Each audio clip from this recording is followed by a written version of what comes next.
Welcome back to the Red Writ, DreadLore inspired game. The Red Writ, featuring the Arbiter, Bill Bunkum, Andrea, Daniel, Drizzle, and myself, Ken. Thank you for our soundtrack, all lowercase letters, Mr. Interrupt. Thank you to our awesome Patreon members who keep us on life support and are the stars of the show, the real stars, Tim Roberts, Daniel Hulker, and Nostalgic. This is art and media for this podcast is provided by Couchfire Media, and Trois Reblay Productions created the book, DreadLore, that you can find across the internet. If you want to look at all our links and whatnot for the Red Writ and DreadLore, you can take a look at our linktree /linktree.com/DreadLore. The Red Writ. Welcome back. Give me like 30 seconds and I'll finish up this bread. This delicious, delicious bread. I thought you were going to... So... All right. So, Simon, tell us where we are. We are all in the car. I'm about to start the car up and head out. And as we're driving, I'm going to be like... Hold on 1 second. Before you start the car, Nord has a question for Simon. Simon, so you know how your buddy has a car over there? It looks like a Buick, like your other car. Do you think we should take his car, or try to take his car? We can. Leah, you want to drive? It's a little cramped back here. Is all I'm saying. Well, you're in the front seat with me. Why are you saying it's cramped? Well, I mean, it's cramped back there.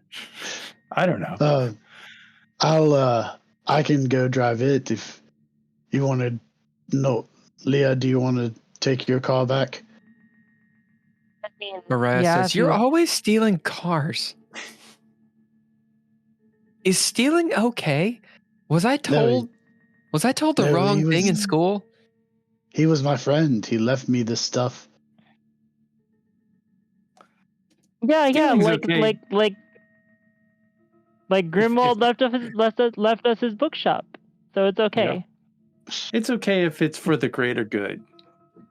The greater good. The greater good.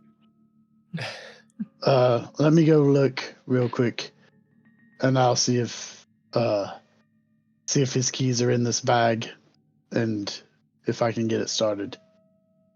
Sure. Well, I definitely think that leaving it here, we'd probably be doing him a favor because they'll tow him in the morning. Everybody hydrate.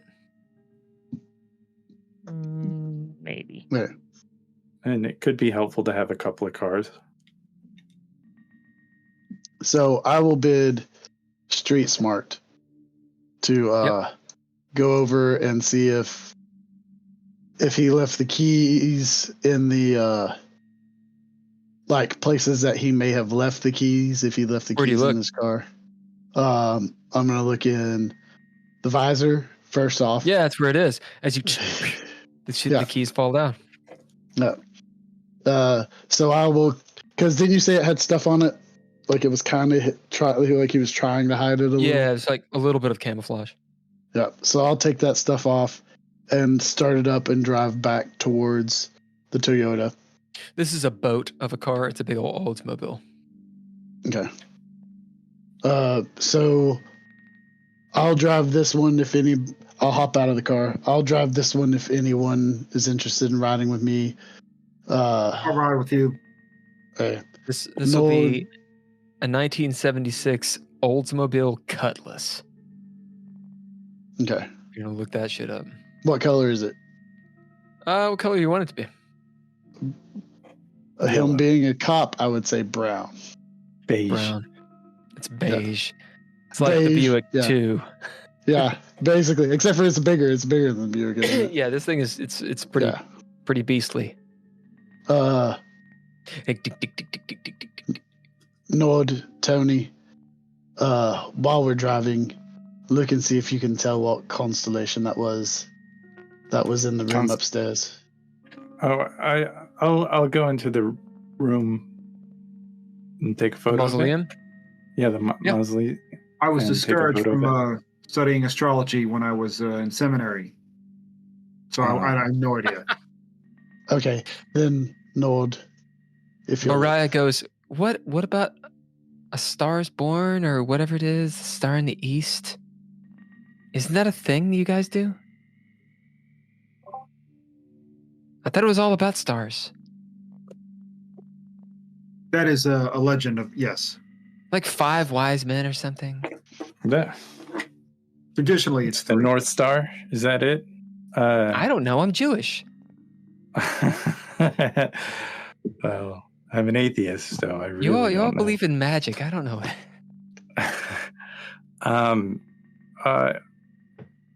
Can I bid a thing? You can bid a thing. Look at the as he's headed that way, I'll be like, it's over above the door. It's right there. Okay. So. Yeah. I'll bid, being Nordic and having spent a lot of time outside traveling, I'm going to bid Nordic to activate my... Actually, I'm not going to activate anything. I'm just going to bid that to see if I know anything about this constellation. Actually, awesome. No. Let me bid something that is relevant. I'll bid one of my languages.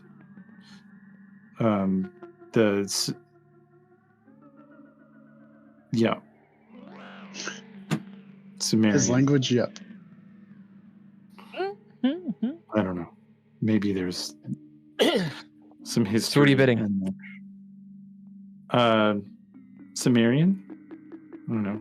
Hieroglyphics. How's that? I mean, any of these would work. Which one do you do?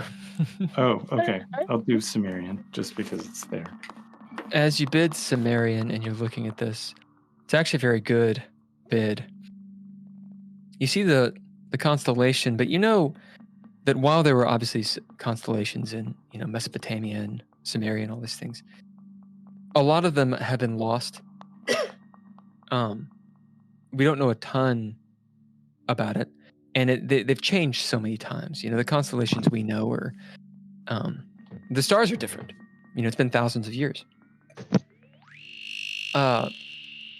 Bidding Sumerian, though, the god, the deity that is tied to this warrior who happens to be holding the spear. As you're looking, and it's not at all to the untrained eye, not at all obvious, but you see what Idaway had attempted to render.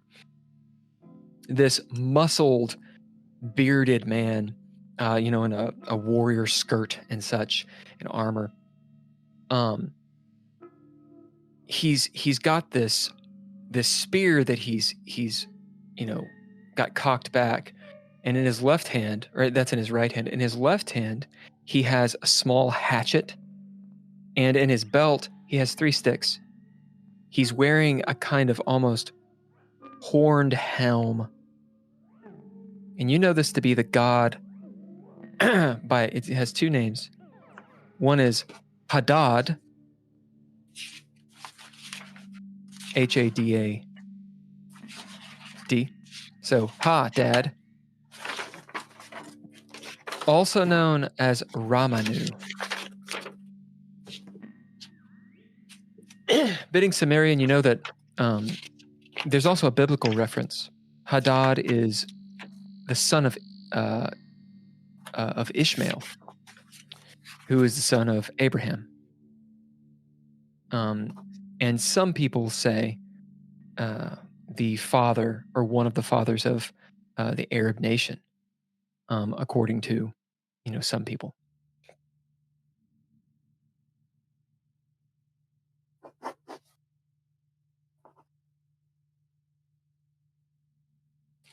Nord, you can throw down on this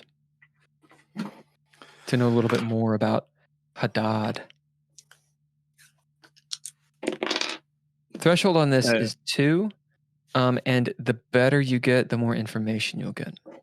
I'm going to use a learning to reroll one of my die.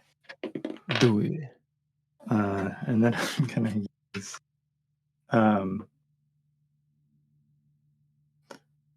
can I use my camera to... Yeah, of course. You're taking a picture of it, yeah? Yeah, to take a picture of it. But does that give me an extra dice or anything? How many traits does your camera have on it? It's got like 4. Is it 4? Or no, it actually matters. It has... I think it has a D12 associated. Oh, well, then it gives you D12. Yeah, if it's 4, it's D12. Yeah. For the chat, one of the ways in DreadLore that players can improve their equipment, their ninja gear, is by, when they advance, adding traits to it, and then when they bid the ninja gear, it gives them a greater die type. It's called folding the story. So with my camera, it's got a couple of lenses. It's really dark in there, so it sets a long exposure. I'm sure there's some things that are a little reflective, and he snaps a photo, and the flash goes off, and he had 3 successes. Nice. Andrea is in bliss. That was pain. Oh, those pain. Okay. Yeah. As I think your ears turned off. Oh, I turned them off. They were draining too much power, so I was like, well, that's easier. Yeah. The trait on the camera literally is it's called see hidden. Oh, nice. As long exposure. Long exposure does not use a flash, right? It's true. Long exposure does not use so it doesn't use a flash. As you set up the shot, click, wait, using your expertise at photography to get this, knowing not to move in any way. Maybe even you hold your breath in here in this mausoleum. For a moment, you're almost where the bed is. For a moment, there's a sense, Nord, of maybe what the loneliness was for Idaway, sitting in a mausoleum for days, with the door shut, reading porno mags, and listening to a CB radio, which you see lying over there. It's got those big D cells, batteries. I don't know how many would run a CB radio, but we'll say like 8 or something. Just tons and tons of battery. As you hear the click of your camera and the exposure goes. Hadad, the thunder. God of thunder. We're not talking Thor so much. Storm and rain. He was a Canaanite god of ancient Mesopotamian, many different religions. Became lots of different things in lots of different religions. To name a few. Baal. Baal, B-A-A-L, or Lord. He was considered a good deity.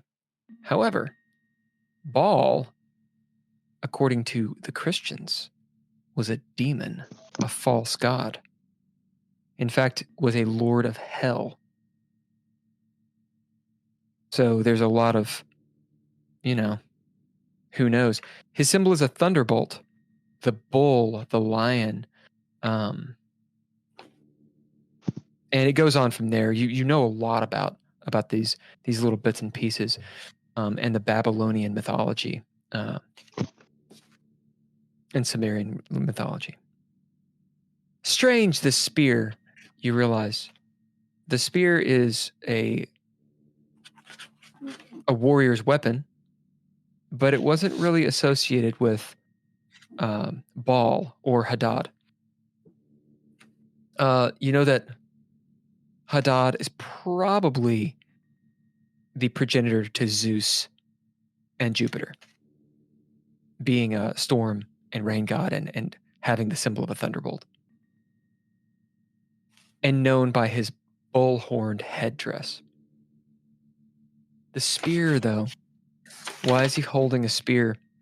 As your eyes are sort of drawn off, and you see maybe what is he throwing it at? And there's just a symbol. So you got 3 successes. You don't know the symbol. It's not cuneiform. You've not seen this rune before.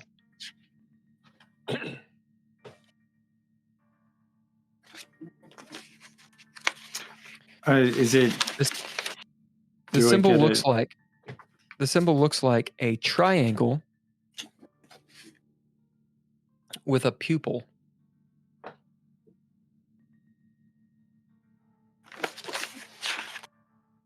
It could be like a cat's eye. It could remind you of the Illuminati symbol. It could remind you of 3 staves positioned. It kind of looks like a spearhead. It could be several things. It could be a doorway or a singular eye. But you've not seen this symbol. That's what it looks like, though. Mm-hmm. And it looks like he's throwing it at the symbol. So he is attacking the symbol. Or something, yeah. Is this associated with Enlil at all?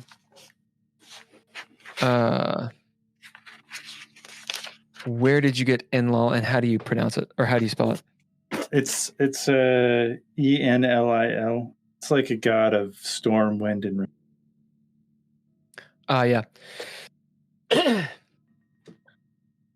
So Enlil, you know, is one of the 7 most powerful deities in the Sumerian pantheon. Mm-hmm. It's An, Enlil, Enki, Ninhursa, Nana, Utu, Inanna, and Inanna. Hadad is someone different. Okay. So it's different. Copy that.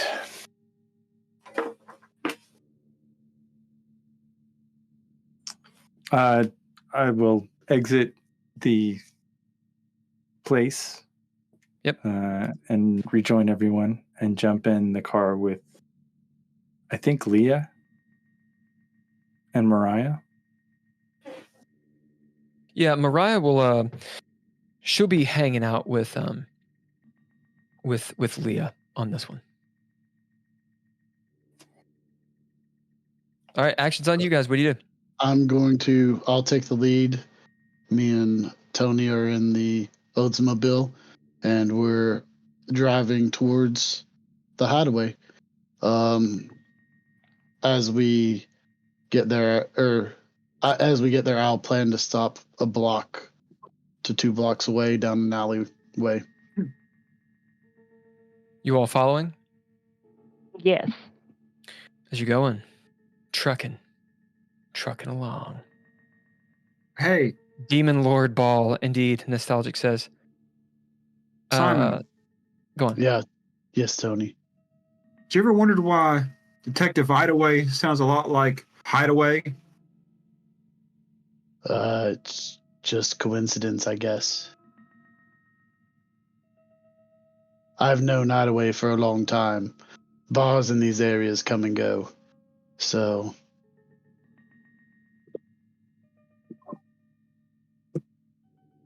Just something I noticed. I don't know what to make of it. Where is the hideaway? Looking for it on the map. Where is the hideaway? Anyone know where it is? Near Annabelle's house. Yeah, I think we still haven't given you the most up-to-date map, because Holker and I did it, but I don't think it was ever transferred over to you. We because we going from where we were go near Annabelle's. Yep. So we're in the. See where the cemetery is? We just left the cemetery, and it is to the left. So that of the this cemetery right here, or we were at this other cemetery. We were at the. You're at Mount Elliott. No, we were at Mount Elliott. Yeah. Okay. So we're right by Barker's books. Yeah, kind of, sort of. Is it a little further south, or? It is to the left. Isn't it between Mount Elliott and the Fancy? I believe so. Yeah. It's been a while since we actually made the map, and I don't know why the map isn't on there.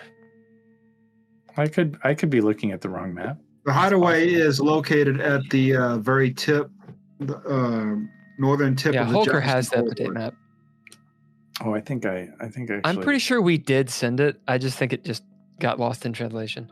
I think I'm just looking at the wrong. I got the map You get the old one. a couple of times. It's by This has been a while Annabelle's, ago. and it's at the border of the Jefferson corridor and Grosse Pointe. There's Boom. a cemetery.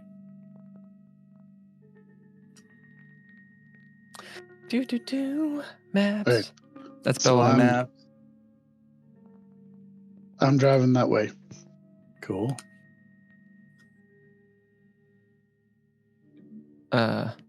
Did you find it, Nord? It must be this little marker that has nothing. Guessing. Oh wait, it just said it. It said Jazz Club. That's where it is. Oh, it did. No, go back over. You're going the wrong way. Well, that's what she said. Yeah. Yeah, it's literally the Jazz Club. Right there. I was going the opposite way. The hideaway. Yeah. So it's right by Annabelle's house, near that other cemetery. Right, God damn it. The other cemetery. There's a lot of stuff going on. There's a lot of stuff going on. There's a lot of things. And many that we didn't visit. So it's near that you guys church. haven't been anywhere. You haven't been anywhere. Saint Columbia Church. Cool. Plot points to the wind. I am going to talk to Leah. Do it. Action's on you guys. We are in the montage at present. Leah, so how are we going to protect Mariah? Mariah looks over. What? Well, I mean,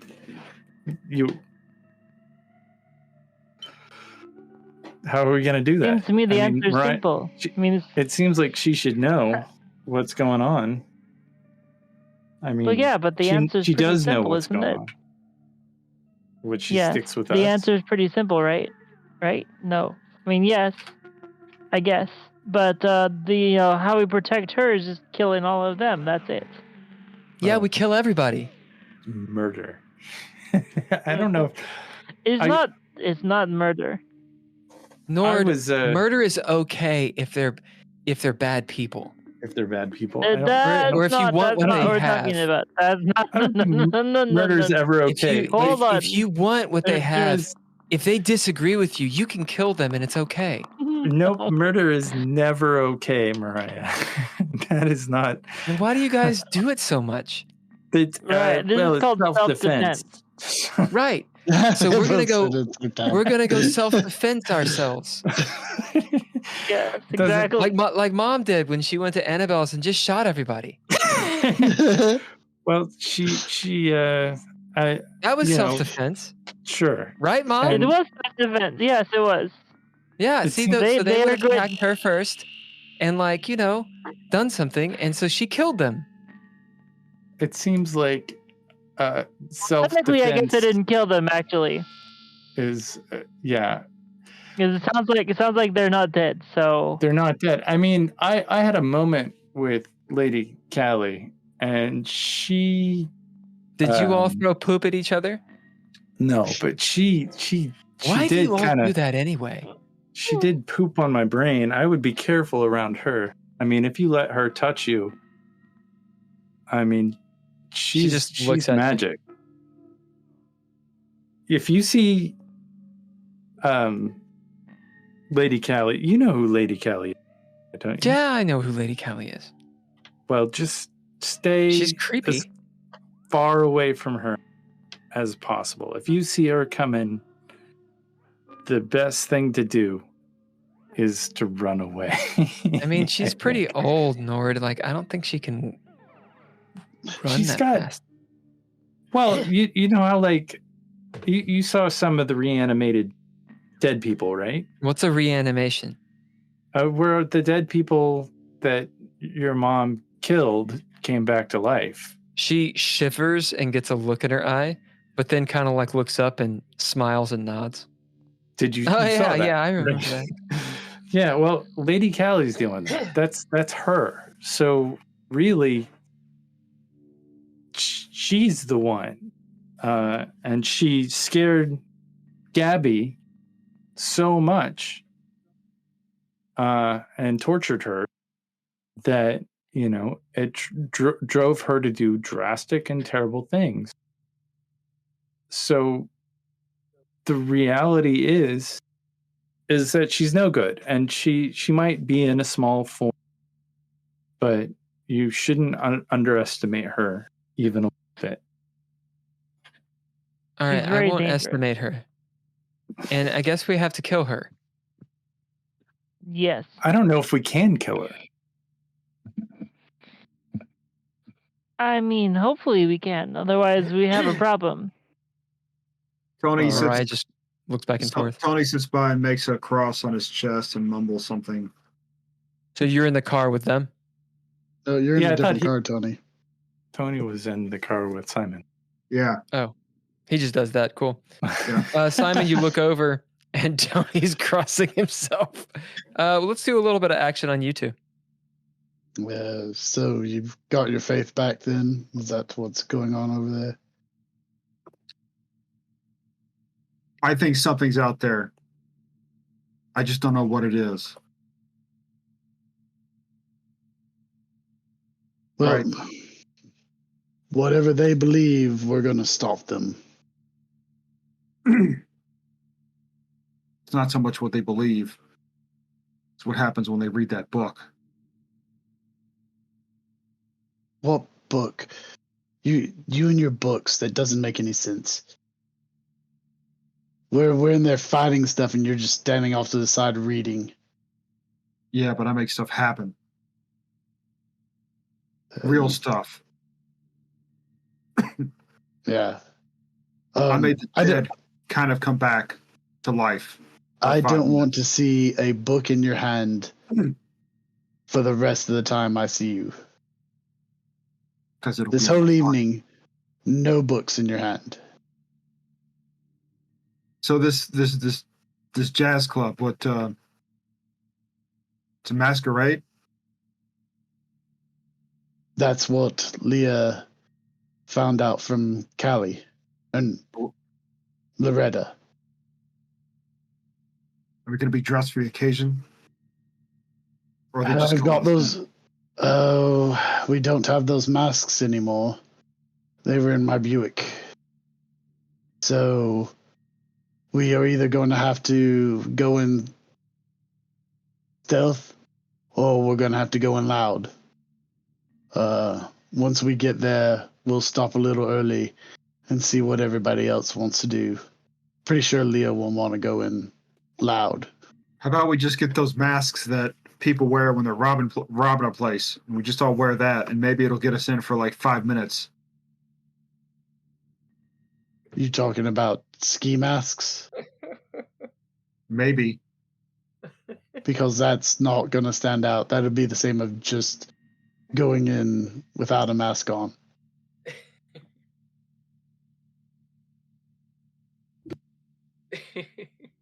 What if we had a hat that we tipped down so they couldn't really see our face? They just saw a hat. If we're just going in loud, it doesn't matter what we wear. We could go in there wearing clown outfits if we're going in loud. As in, Leah, would you? are we just going to flash- yell?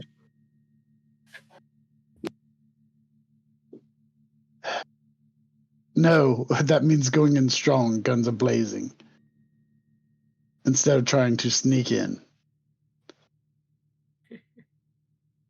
They won't be happy with that. But maybe they'll stop reading whatever book they're reading. That's what I I'm know that's planning to do. involved. If they believe they're pulling off some sort of ritual, if we mess that up, if we screw that up, then their ritual's not complete. Their belief system, they'll be mad at us, but we'll have stopped them in what they believe. I think I understand what you're saying. Finally. Yeah. Yeah, let's disrupt them like I got disrupted by Nord. How did the Vote of God hire you? Action Leah, on Leah will you- ignored. Will you flash? Will you flash those two there? I got a sinking suspicion that we're forgetting something. Leah Get him turns. to pull over. Ah! They were getting what? We've forgotten something that we failed at a task that we needed to do. I just pull up next to him and let's I want to yell at Simon. I got a thought. So Leah flashes her lights at Yep. you guys. She yawns on the road while driving. It seems dangerous. Yeah, action's on you. What do you do? I got a little bump to pick you up if you want. How close are we? You weren't super far away from Mount Elliott, were you? I don't know. I'm not for sure. Oh, I exactly see. how- It'll take you about 10 minutes to get there. At this time of night, oh, what am I thinking? Yeah, about this time of night, it'll take like 10, 15 minutes. You look at the clock, it says 10:30. Wait, are we close? Well, no. The reason why I'm asking, are we close enough that if I just keep going and stop and stop 2 blocks away, or are we mid? Like, am I closer to the hideaway, or are we like midway? You're midway. Okay, midway. Then midway, I'll pull over real quick. So, Simon, weren't there a bunch of mask stuff at that Riverside Marina that we used where we got that boat? Yeah, and I had some in my car. Yeah. But- Well, I mean, the Riverside Marina is just around the corner. I mean, why don't we stop and grab a couple of masks from there? And Oh, well, it depends. Are we going to go in loud, or are we going to try and stealth in? What's the plan? well, I feel like having opportunity to do either is better than just going in guns blazing. We're A few cars battling. go by. Yeah, we're battling some pretty strong stuff, and we're just kind of going in. I mean, I'm hurt. I don't know about you, but I'm still in a little bit of pain from setting myself on fire. So, maybe the loud, crazy approach should be a last resort. I mean, we did it before. That element of surprise that we got when we killed those blue hand people. I think the only reason we got them is because we lucked out and had an element of surprise. Maybe this is that. Maybe we just go grab some masks on the way. How far away? It's halfway between the Idaway and Mount Elliott Cemetery. So if you look at the map that I have, You can bid to know about how far away it is. I see it on the map. Yeah, I know, but so you know how long it will take is what I'm saying. Sure.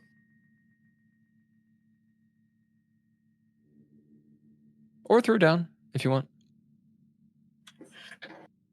I'll throw down. Okay, it'll be wits or mind. That's one success.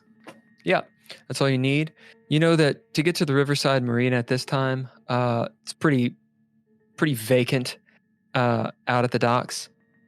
So it'll take you, under 10 minutes to get there. However long it takes to get your stuff and get back. So you could do it all in 20 minutes and be back to where you are right now. If you detour, you'll get to the hideaway in about 30 minutes from now. And it is right about 10:30. I mean, it's up to you, Simon, but it gives us potentially an extra option.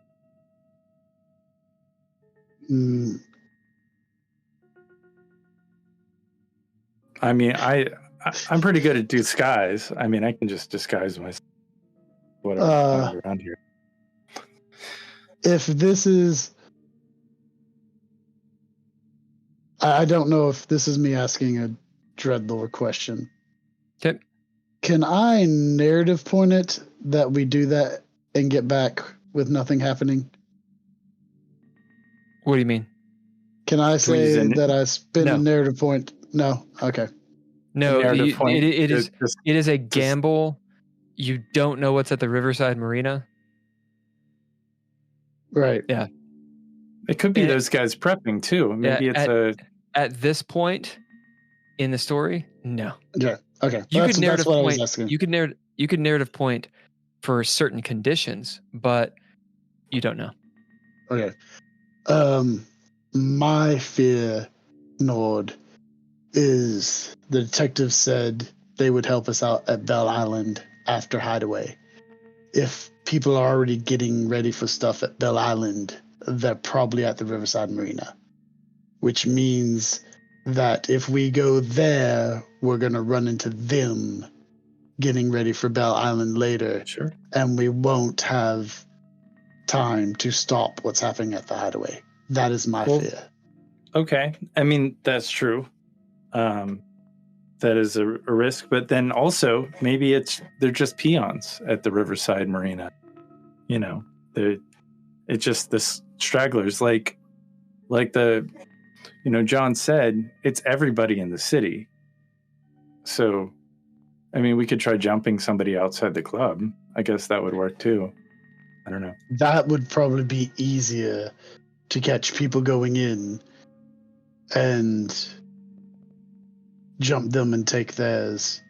Okay. Because I'm just saying, do you want to risk not stopping the Hideaway if we get to Riverside and find something worse and get delayed there?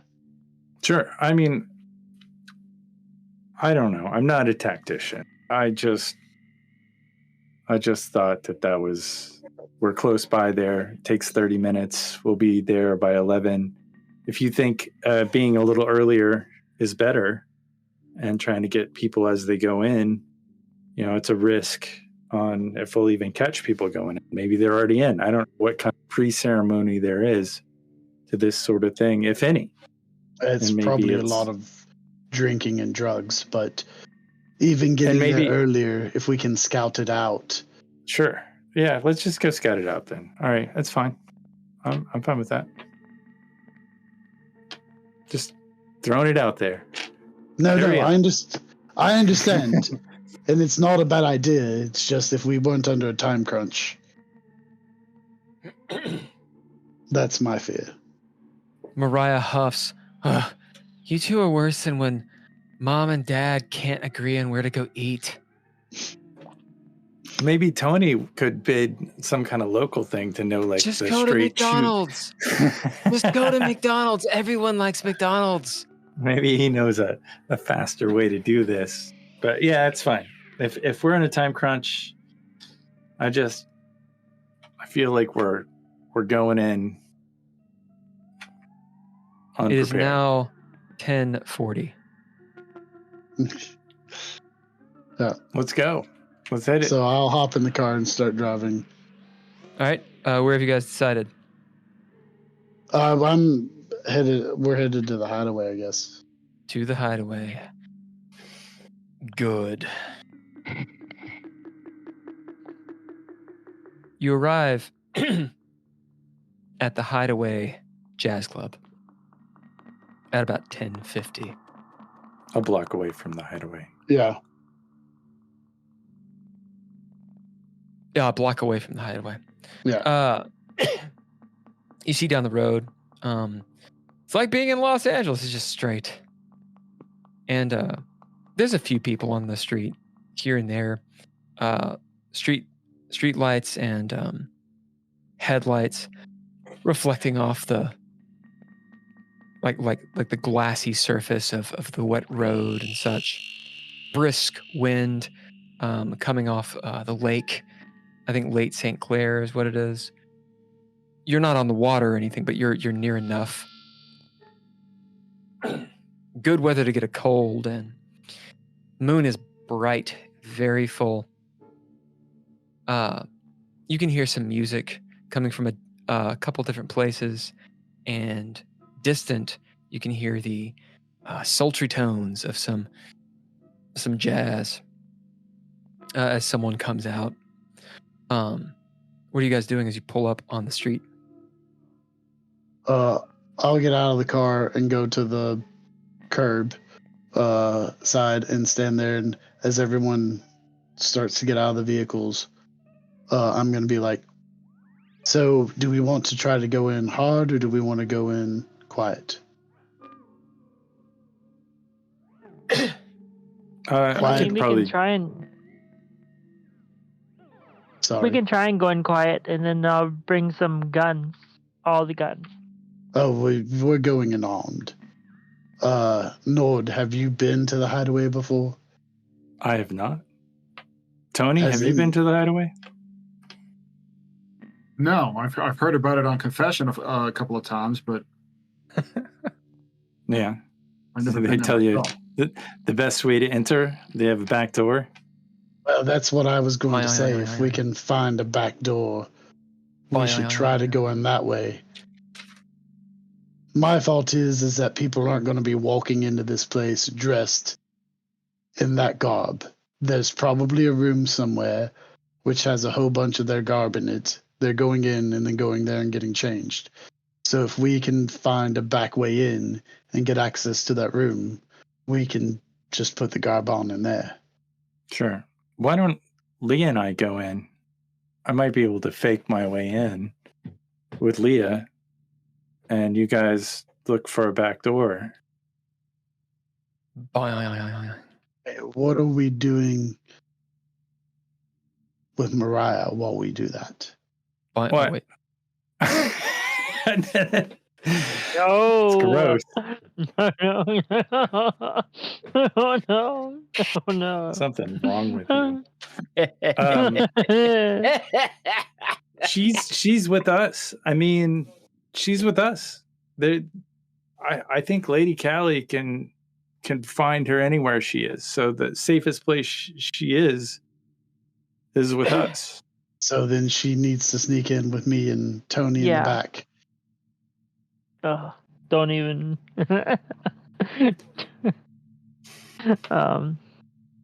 Yeah, that makes the most sense to me.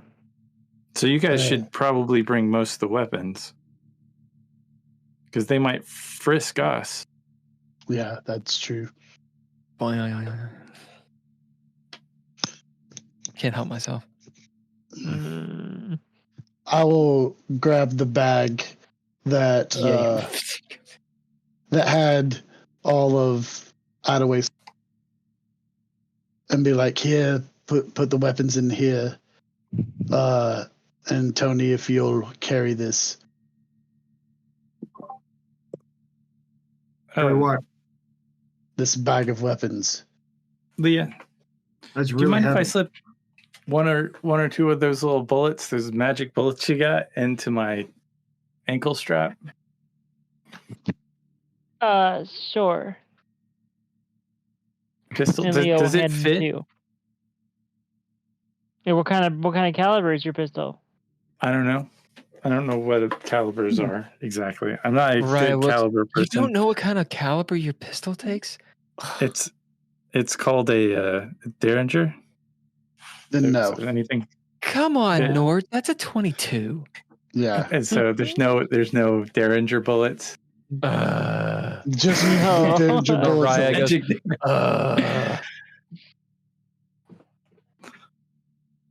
Weren't the Derringer bullets rune bullets to begin with? I don't You're know. a rune bullet. I'm pretty sure that the Derringer bullets, because you got the Derringer by the lake, right? No, I got the Derringer out of the Blue Hand guy. I stole it from him. Oh, He had it around his ankle. So I just presume they're not going to search me with that. It's fine. I'll just take the bullets and I'll put them in my regular pistol, and not the Derringer, but I think I have a number. I got a Colt 45 and then a pistol. Then still won't fit. So neither one of those, not the 45. What does it need? Mariah reaches up and special. grabs your pistol. Just give that to me. She looks at it. It's a 9mm, so it should fit. All right. What kind of a pistol do you have, Leah? Let me check my notes just to be sure. But I'm pretty sure the rune rounds are for a 38. The 38. Oh, well, I think I have a 38. It's in the bag. So, yeah, let's put a couple of bullets in this 38, and then I hand the 38 to Simon. okay. I don't know. I'll take. I'm gonna take Nord's gun, and I'm gonna put it in my vest pocket. This one's yours, with like special bullets in it. So that way I know where his is specifically, since he has the special bullets in it. Sure. That sounds great. Leah, let's primp ourselves a little bit, and I would like to bid something. Can I bid disguise to kind of snazzy us up, and to activate quick and dirty to we've been fighting. I have wounds. Oh, Leah, could you look at my plot armor wounds? Maybe stitch me up real fast. When did you get hurt? When I got set on fire. Yeah, it's a new scene, so your plot armor's good. Oh, it is. Okay. Yeah. Your wounds insanity, you gain 1 back. You get to choose. If you took wounds insanity, I didn't you get take to choose. wounds or sanity. I just Yeah, so your plot armor's up. Mechanically, Never you're good, mind. although it's good for her to check you out. That is Yeah, actually a check. good move. Check me. Oing, oing, oing. Yeah, you can apparently load 9mm bullets into a 38 and vice versa, but apparently putting 38 into a 9mm is dangerous because they're not Well, rated for the physically- same pressure. Yeah, like you couldn't really. They really shouldn't even be able to fit.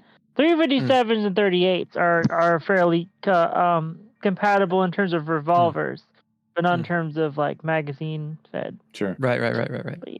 I think Nord's pistol has a clip, so it's not like a revolver.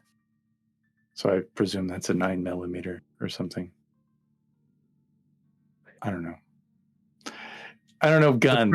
You're using the wrong word. The prepper's getting.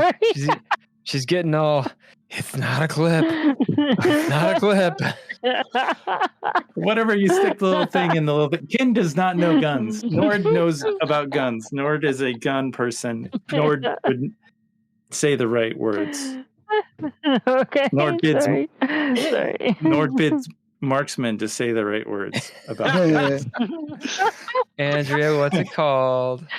It's a magazine. All right, so it's Magazine. called a magazine. Yeah. Yeah, we know. And I don't think 38s have magazine. They don't. No, they're revolvers. They're revolvers. See, I So- knew something. You knew it. So, you guys play around with guns on the street of Detroit. In the Jefferson corridor, no one really bats an eyelash. And maybe like someone moves by, they go to the other side of the street. They don't pay any attention to you all. You're in a seedy part of town, of a seedy town, next to a fucking occult bar. So yeah, they're not paying attention. Nord, you bid what to disguise yourself and everyone, or what? Just Leah. I bid disguise, which is one of my traits. I think it's one of my traits. Smoke and mirrors, maybe? Mm-hmm. But I don't think it's smoke and mirrors. I think it's... Well, it's just, what do you bid? To do So the thing? I bid smoke and... Really thought I had a surprise. Or a surprise. Disguise. Well, I bid that and quick and dirty to make us look presentable enough to... So you're doing it to everybody? No, just Leah. Oh, just Leah. Yeah. So you're everybody... disguising... You're making Leah look presentable? Yeah, I'm going to make us look a little more presentable because we've You keep on saying us. Are you saying us? Or are you saying Leah, you Leah and and I. Leah? Okay, Yes. Leah and you. Okay. Leah and I. Oh yeah, you can straighten up your collar and Do some bits and fashion pieces. design, tweak her out a little What- bit, maybe. What exactly do you do to change your all's appearance? Well, I'll just jump through. You got some makeup, Leah, in your car? Is that what something you have? Yeah, I'll spend a pip to say I have some. Yeah, Or would that be a pip or a narrative point? be a pip to say Okay. you have it, that you had got put some- it in there. Makeup in your car, and because I'm using, I've got a knack for just quickly cleaning things up, and Mm-hmm. So you throw disguising myself. some makeup on her, maybe a little bit on yourself, straighten up your clothes a little bit. Since Leah, you spent a pip, you might have like an actual blouse or something if you wanted to put it on. Yeah. Maybe there's some extra clothes from Marcus, since you did steal the car from him. He might even have a suit in there Yeah. that could somewhat fit Nord. Harry Bunkum said, Yeah, the magazine is where you screw in the caps, which you then bust in someone's ass. Wait. Or so I've read. Yeah. What the fuck? Good. Nostalgic says, your players wouldn't do that. Nostalgic, they wouldn't do it? You're referring... So, Nostalgic had mentioned adding a dread point, channel point thing, where it's 1.5 thousand to just gain a trait, and the chat could gift you guys traits that are, permanent. And I said, Nice. well, I think it'd be better to do Patreon. Members can do that. So if you're a Patreon patron, you can drop 1.5 to grant traits. Because otherwise, the players can gift each other traits. Because the players are going to have lots and lots and lots of channel points because we don't spend them. And Nostalgic said, your players wouldn't do that. This is my response. Yes, they would. I guarantee you they would. Slander, sir. That Slander. is literally what they would do. They might be DreadLore players, but they were D&D players. Mm. Anyway, it's a good idea. It's a really good idea. And I could just say, okay, well, players can't do it. Yeah. Anyway. Yeah. So, you start disguising up. We are in the montage at this point as you guys approach. Now we drop into the dread. How are you all getting into the hideaway?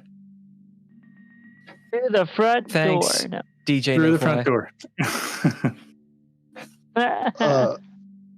Can I use a narrative point to Mhm. say that in being in the force, I have heard a lot of cops talking about running raids on the hideaway, and that have heard them talk about a back door, and that you get it to it by going down this alleyway?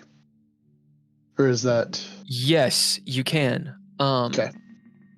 However, what they would say is not that they've ever raided it, but if they were ever going to raid it. Okay. The hideaway has never been raided. Okay. Well, and it's one of those things where like the kids who get bullied like talk about how they're gonna fuck up the bully, but they never do it. Okay. As you get close to this place, red brick all around. It's got these old oil lanterns out front, burning. There's an alleyway. Since you spent the narrative point, the alleyway will be before you get to the hideaway. The hideaway is on the left side of the road. You guys have parked on the right side. So you cross over before, a block away. You're going down the left side of the road, which is where the hideaway is. And you get to this alleyway. You see this first. Out front, there's some plants. They bring them out. They're just decorative plants. The two burning lamps. A little awning is there, black. It says the hideaway, and somehow the letters of the hideaway fit in like a big saxophone with some musical notes. Standing out front is a large man. A man. Which I'll give you a real quick description, which you guys will immediately not use because you're not going to mess around with this guy, I'm sure. But I'm going to say it anyway. He's as big as a refrigerator, this guy. Wearing all black, African-American. He's one of those dudes that looks like he probably has knee problems. Like he's maybe in his 60s, but he's just enormous. You can tell by the way he lumbers around and shifts his weight from foot to foot. He's very strong, but he's kind of got that layer of fat, right? He's 6'6" or so, and when he was younger, he may have been bigger. This guy's a big dude. He's got kind of a calm face. His hands are folded in front of him, and if it were not for his size, he actually doesn't seem that imposing. He seems actually rather cool and pleasant. Simon immediately, you know what a bouncer looks like or a doorman. Yeah. That guy's not to be trifled with. It's a common. He's also standing out front. He will see you guys move into the alleyway. And as you remember what your cop buddies said, this doorman probably knows about the back door too. So how are you all going about this? He won't see him go to the back because we'll be distracting him from the front. Does the alleyway go all the way through to the next block?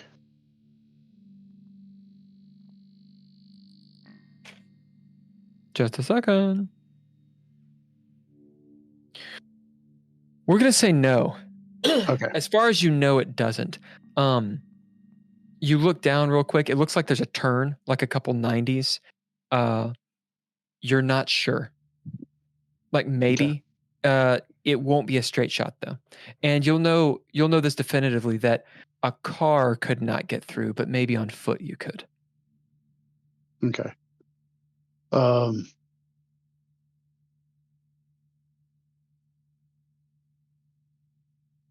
This actually works pretty well. So as you guys go in, make sure and stand on his opposite side so we can go down the alleyway while he's talking to you. Other than that, we may have to use BB as a reason to go down the alleyway if he's not paying it, if he does not look away. All right. And I'll look at BB and I'll be like, BB, if they cannot distract him, just be like, my cat went that way, and start to head down the alleyway. And me and Tony will follow you and we'll be like, don't worry, we'll get it back. And we'll pretend like we're going down the alley because you're looking for your cat. Okay. What's the cat's name? Pumpkin. Pumpkin. Okay. And she kind of like waddles behind one of you. I don't think we should clump up. Maybe this guy should know that we're not together. So you guys want to hang back, and I'll do my best. We'll stand here in this doorway until to distract you get down them there. for a minute. It'll be fine. We'll be fine. We got this. We got this. Let's go knock them dead. Actions on you guys. What do you guys do? All right. We walk up to the door, man. We don't just walk, but like Nord's doing strut. Like doing a strut, trying to impress Leah a little bit. So it's Nord and Leah going up. Mm-hmm. As you walk up, you see this man has a name tag, and it says Chester. He looks down at the both of you. There's the doorway. It has a barreled ceiling, so it's almost like going into a large hobbit hole. Nice wood, nice brick, nice everything. It's an incredibly nice place, especially for where you guys are. You were in the Jefferson corridor. It looks like someone with money has maintained this place, or perhaps owns it. He looks down in a very deep voice, which Billiam cannot do. May I help you? We're here for the party, yes, man. We're here for the masquerade. He kind of, his eyes squint. All right, may I see your ID, please? Oh, yeah. I got you gave me your ID, didn't you? I got it in my pocket. I think Leah will put her hand on his shoulder and walk up to the bouncer. I got it. I'm gonna bid one of my aliases. Wilhelm Rothschild. Here you go. This should do it. As you hand him this fake ID, he takes it. He hasn't looked at it yet. He just has it in his just bare claw of a hand. You notice Nord or Wilhelm. You notice that his hand is calloused. It's like one big, like Jabba the Hutt. That's wrong. Like E Honda style mitt. And he's waiting on Leah. There's a 50 underneath the my ID. Oh yeah, like place. Mark off 50. Leah will actually put her hand on Nord's shoulder and say, "Sorry, he's my +1. The password is Fidelio." It's not the password. What do you bid? I'm gonna stop her. No, darling, that was the password for the other place. We're going to the. I'm gonna bid. I'm gonna bid Spook. You guys would be awesome spies. No, wait. No. Wait.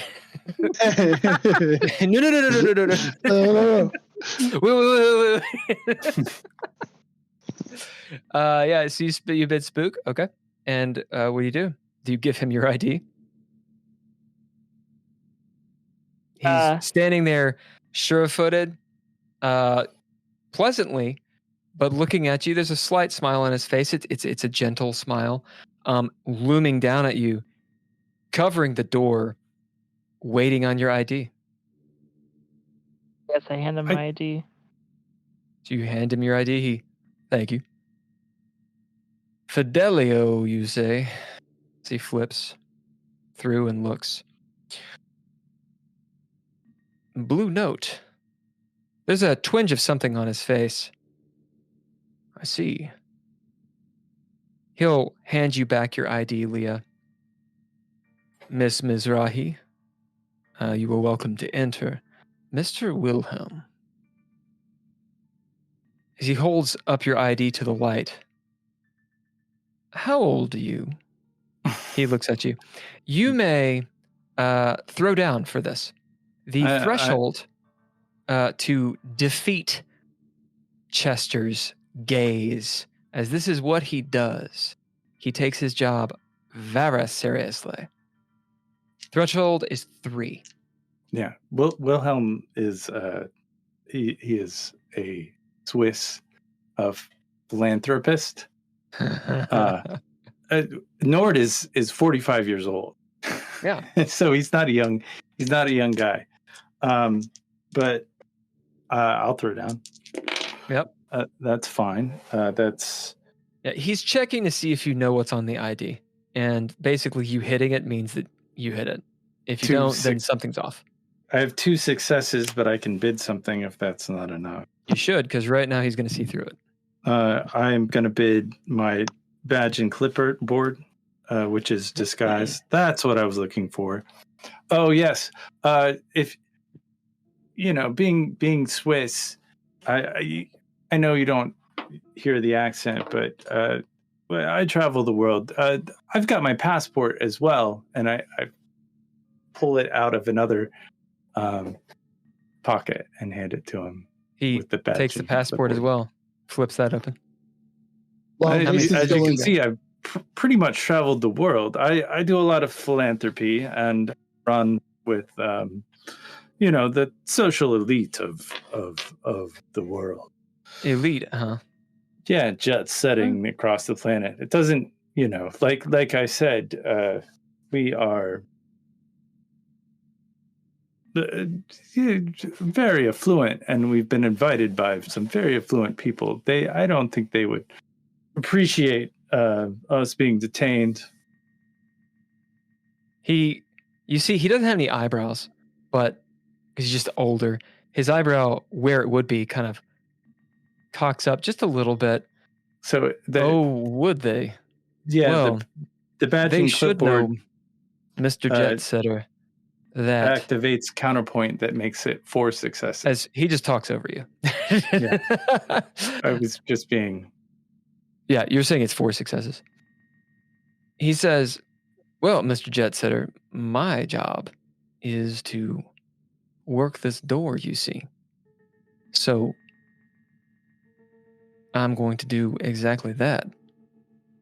And a fine job you're doing, sir. And I would like to notice that I've given you a little tip. As he looks down. It's not for letting me in or not letting me. It's just because I think you do a good job, and I think you should keep the riff-raff out. And you're a very much appreciated person. He looks at the 50, and you can see Nord. While this guy doesn't like you, like you know it, he does not like you right now. And in fact, you might even glean with 4 successes, he doesn't like the people inside the hideaway. Maybe a little too much, he does not like them. But he respects a good deal. As he goes, fair enough. Mr. Wilhelm, Miss Mizrahi, you may enter. Meanwhile, hold on one second. Oh, go on. So what you're saying is he's real good at working the knob.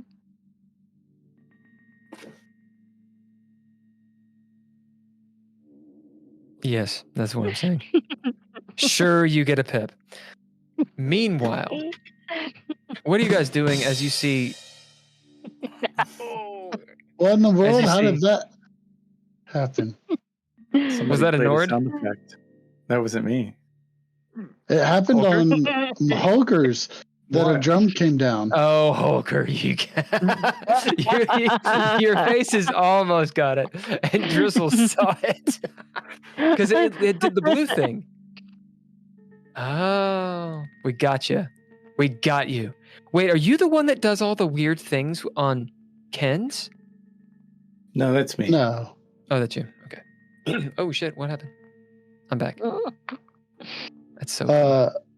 Yeah, what are you guys doing? At any point during that, is he distracted enough that we can head down the alleyway? What do you bid? I was pretty. I will bid calm to basically to like be relaxed, be paying attention, and focused on if he at some point is not paying enough attention that we can skirt down the alleyway real quick. And I will bid convinced to aid him. All right. What do you bid to aid, and what aspect dice do you give him? I bid a convinced, my nature, and I give him wits, which is a die 8. Everybody, hydrate. Nostalgic has, or vamp is nostalgic has spoken. What aspect should I use to throw down on this? I would say wits or grace. Okay. I need to get some bourbon. I'm jealous of your bourbon. Meh. It's like early times, isn't it? You what are you drinking? It is. It's not great. It's not terrible. Oh, no. It's not Evan Williams. You didn't do Evan Williams. It is Evan Williams. You motherfuckers! I swear, I don't understand people and their love for Evan Williams. It's It so comes good. in a plastic bottle. It does not. It doesn't. No, it doesn't. Bleh. I got the bottle around here. I went to this one place tonight or yesterday, and I was like, "What's your well?" And they were like, "Ancient Age," and I was like, "Oh my god!" No, that's a fail. Dude, Definitely not that. they're like, no, it's good. I was like, no, it's still. Pretty sure it's vodka. See, I said plastic. Right. Okay, so It's metal. that's the sound of plastic. I got 4 successes. 4 successes. All right, you guys describe how you move past this guy. The threshold was 3. Well, as he's going to look, Nord's reaching into his pocket for the passport and stuff. He just turns just enough to where he's facing the opposite direction. And I tap Mariah and I tap Tony, and I'm like, and they take off scurrying down, and As they do, follow them. Leah, as they move, you're at a vantage point to where you can see, Nord is talking to Chester. You can see just beyond, and Mariah waves at you. She's like, as Simon pulls her into the alleyway. Nostalgic says, I have an adorable little shadow tonight. Who is your little shadow tonight? It could be Vamp. Oh, the vamp. Indeed, it's the vamp. The maquette, or is it a La Sombra? As you guys are in the alleyway, action's on you. Nord and Leah, you walk in. We're going to sit on the alleyway for right now. You guys hear the soft music coming through the walls of the jazz club. Typical, like 1940s style jazz. What are you guys doing? Tony and Simon and Mariah. Leah immediately goes up and gets a... No, not Leah and Nord. Tony, Simon, and Mariah. Leah and Nord, you guys go in. I'm going to hit on the alleyway first. I'm going to head up towards the door. The back door. The back door, yep. And be Go like, down the alleyway. It's straight shot. You see up ahead, there's a turn to the right, which is when you get to it, you look around. There's some pallets and stuff. There's a truck. It'll be a big, what are those things called that people convert all the time? Like an Aerostar or something. Big utility looking truck. Maybe for the band. Are you Not all really sure. Yeah, it'll be like a U-Haul as well. some kind of loading, and you see the back door. The alleyway continues. A short spell takes a 90-degree to the left, and there's indicative, ubiquitous in the Jefferson corridor, the warehouses. Is it just a regular back door, or is it like a cargo back door? It's a regular back door. Okay. There will be a little garage looking thing that couldn't open up. You pull it up. It has a big old lock on it right now. Okay. I'm going to go to the regular back door. Yep. And be like, BB, we've got to do this quick. Now watch. And I go to pick the lock. As you go to pick it, she says, "But wait, is it even locked?" I'll try the door first. Call high or low, and Leah, would you roll me a d12? Low. A nostalgic is pet sitting with a black kitten. It is low. Boom! As Oh. it is unlocked. Well, And You're really gonna, good, Simon. I was going to give you a teaching moment, BB, but I guess Mariah we can- smiles ear to ear. You did. Sometimes they're not locked. I'm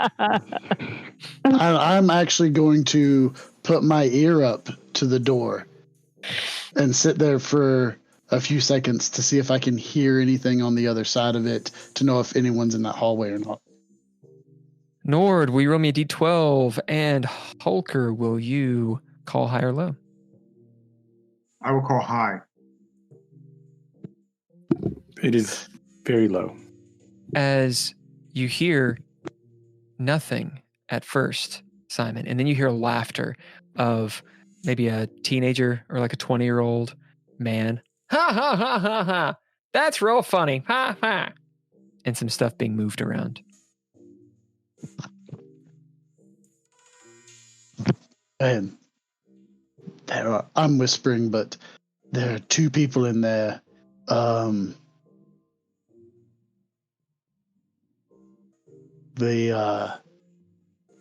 start looking around the alleyway. Is there any kind of boxes or crates or anything that me and Tony can pick up and kind of look like we're carrying stuff in? You can spend a narrative point. Okay.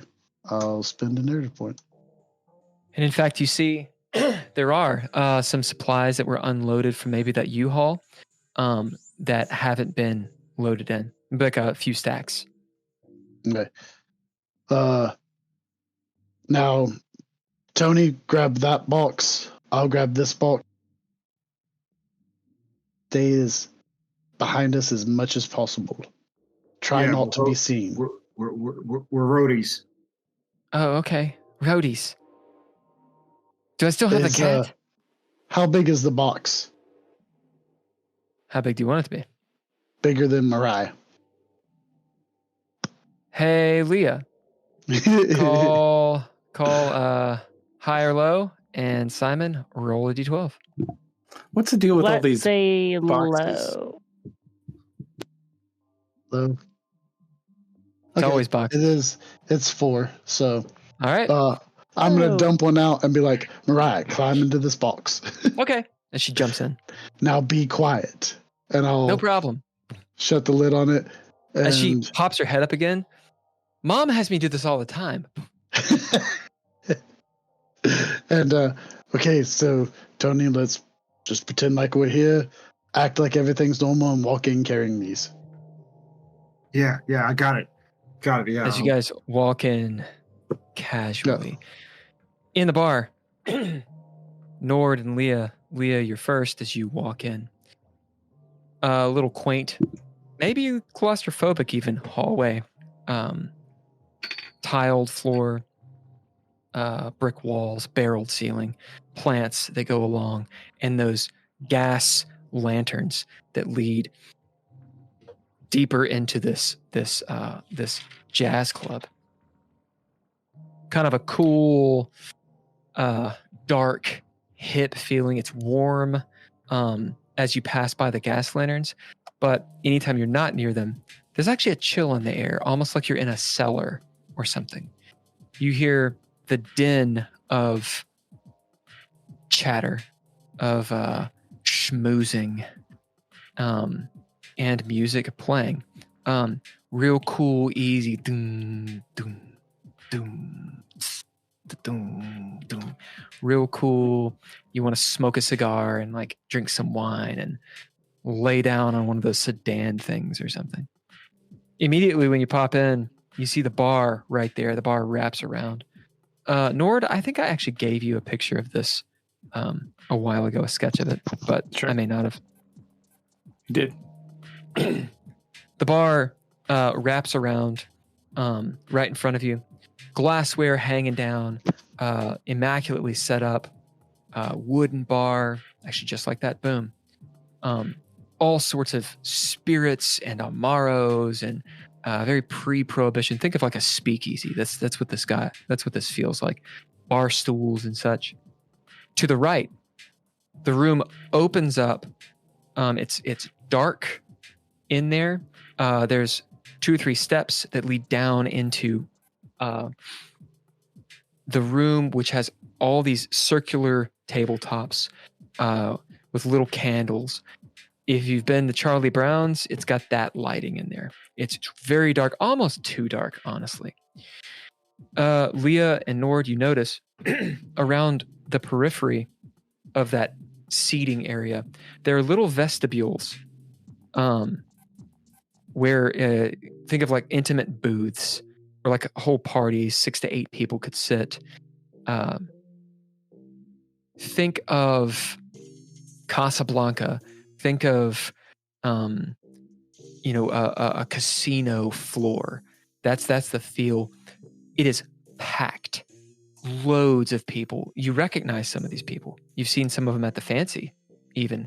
They are a little bit fancier dressed up. You've seen people on the street. There's a lot of suits in here. Nord, you probably know some people from higher ups in the news organizations. Leah, maybe you've seen some of the more mobstery, seedy people. Packed this place. That's off to your right. There's a wall that separates the bar area from the seating area. And in the middle of it is a hearth that you can actually see through. Okay? And it's a roaring fire going up. Through the flames, right? You can see where the stage is. This nice, quaint stage that has Johnny Cash style lights in front.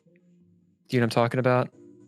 Like on the stage, Johnny Cash like steps on the light bulbs. That's what it is, except these are little flames. So little, doesn't matter. On the front of the stage, there's lights. Just uncultured motherfuckers. All right. Yeah, that's what you immediately see. Small jazz set band is up there playing, and they look like jazz musicians from like New Orleans. Action's on you guys. Where did Leah walks you get that immediately to the password, bar. Leah? Nord grabs Leah by the arm gently and asks, "Where did you get that password from?"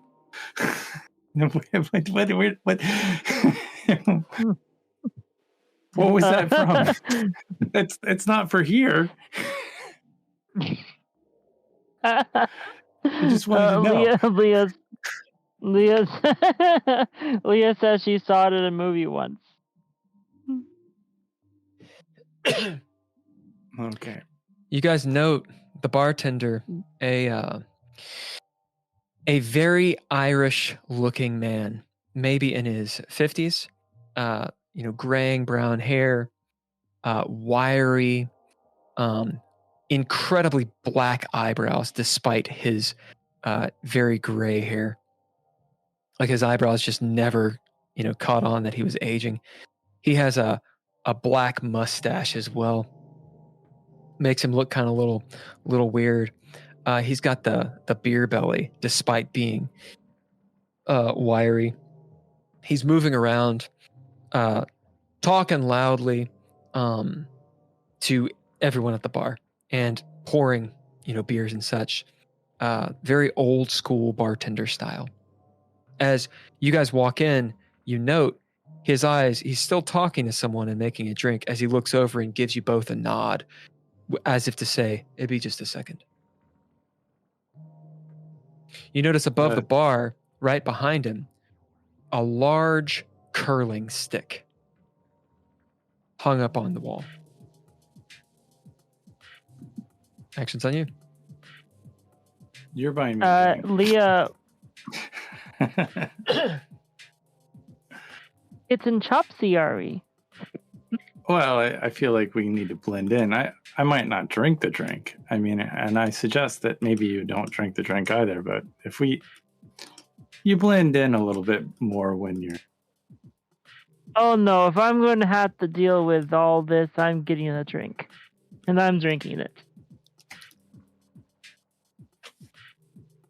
What you guys do? I'm used to having to do hard things while intoxicated. What is the play here anyway? Where are we? Where are we going with this? I think we got to find that Levi. Leah will lean in. Leah will lean in real close and say, "If you want me to be honest, I would be inclined to kill everybody here if we had enough bullets." We can't kill everybody here. These are people. These are like normal people. These are just regular, everyday people. Like half these people are like hanging out at the fancy on a regular basis. These are look at them. Local. You think they're mingling with mobsters and other low lives just for the heck of it? It's not mobsters and low lives. It's just you heard the guys from earlier. You heard them talking about how they are, it's everybody. It's half the city. It's not. Anyway, I think we need to develop a plan. I'm gonna search around for this Levi character. Leah, I'm going to bid one of your flaws for you. Yeah. Which you know which one it is, don't you? Which one? Sociopath? I don't know. Sociopath. As you look around at these people, you hear Nord's words. These are cattle. They're insects. You have no empathy whatsoever for these moths. Nord, you see this written across her face. She looks like a monster that has taken the mask off. There's this look in her eye that is actually frightening. She means it. She will kill everyone in here if she can. I'm glad you're not armed in this moment. I'm not? Well, I mean, whatever. You can't kill everybody. I feel like you got to at least wait for the bad guy. These aren't the bad people. They might be sheep to you. You might not care.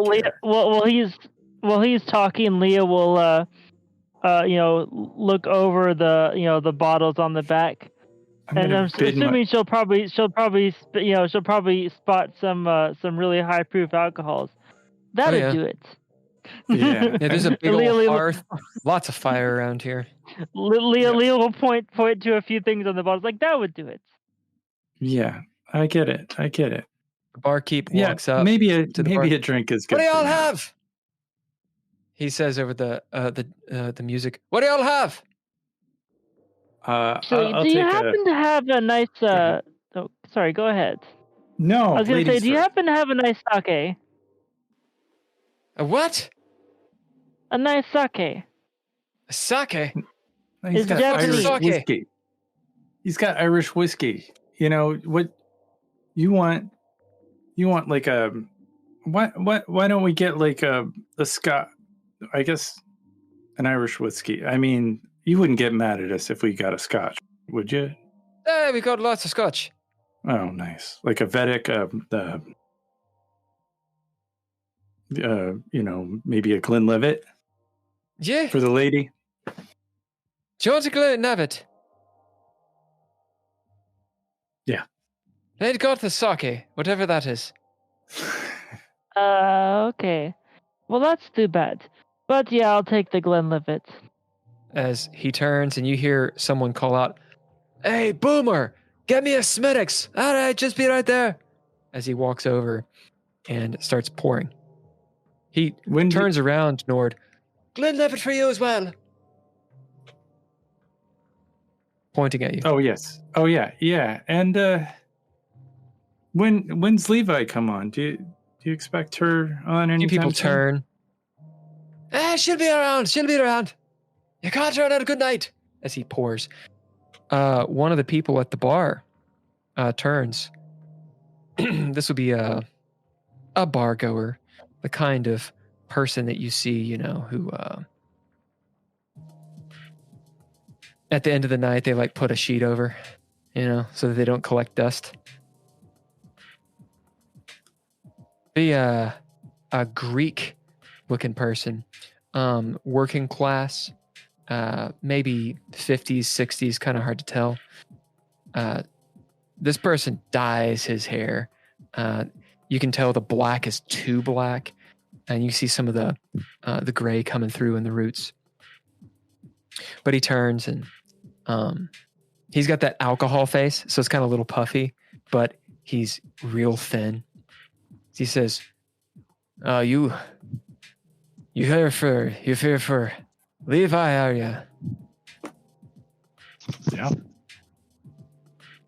Good man. As he cheers to you. Oh, cheers. We're big fans. Uh, I was thinking about visiting her dressing room. We've known her for a while now. She asked me to personally to come and visit her and catch her tonight. He turns. You can see the glazed look in his eyes. Really, you know Levi? Hey, did you hear that? He knows Levi. Levi's friends. Is a few people at the bar are like, what?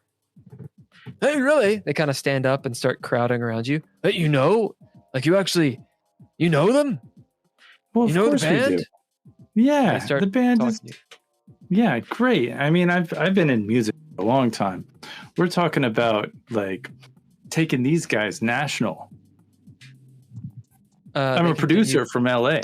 They continue talking to Nord in tons of tones. They are talking about sports now, and then they're talking about how jazz is great and throwing lots and lots of names at you. Duke Ellington, Leo, Herbie Hancock. Leo, what are you doing? Count Basie. Can I see? Oh, I got one. This will be fun. Since you already bid sociopath. Can I tell where the tap line is leading to? You mean from the beer? Yeah.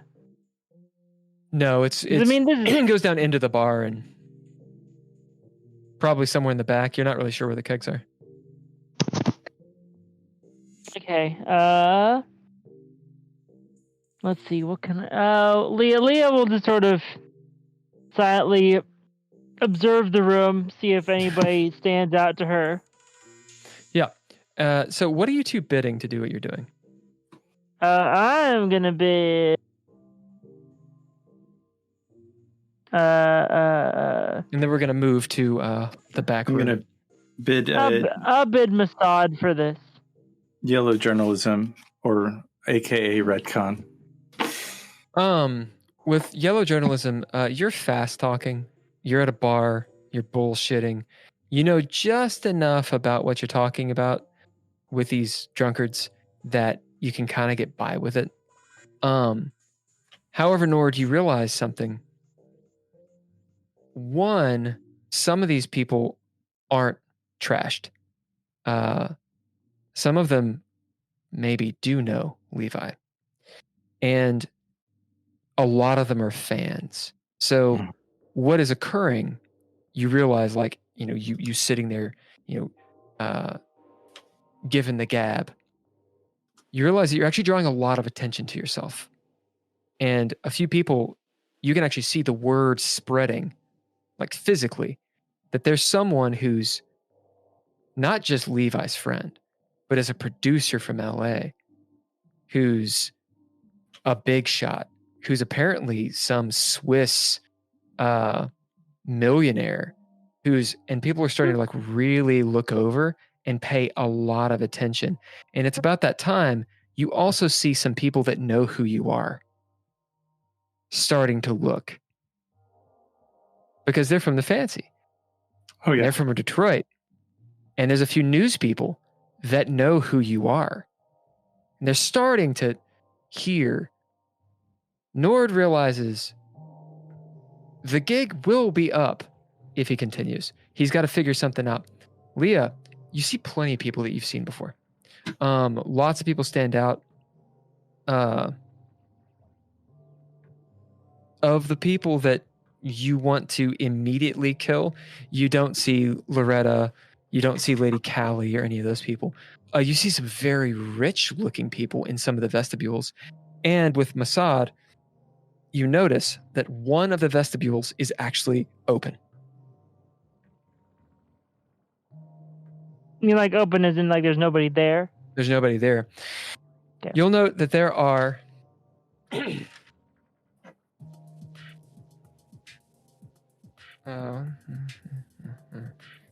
6 vestibules, and one of them is open.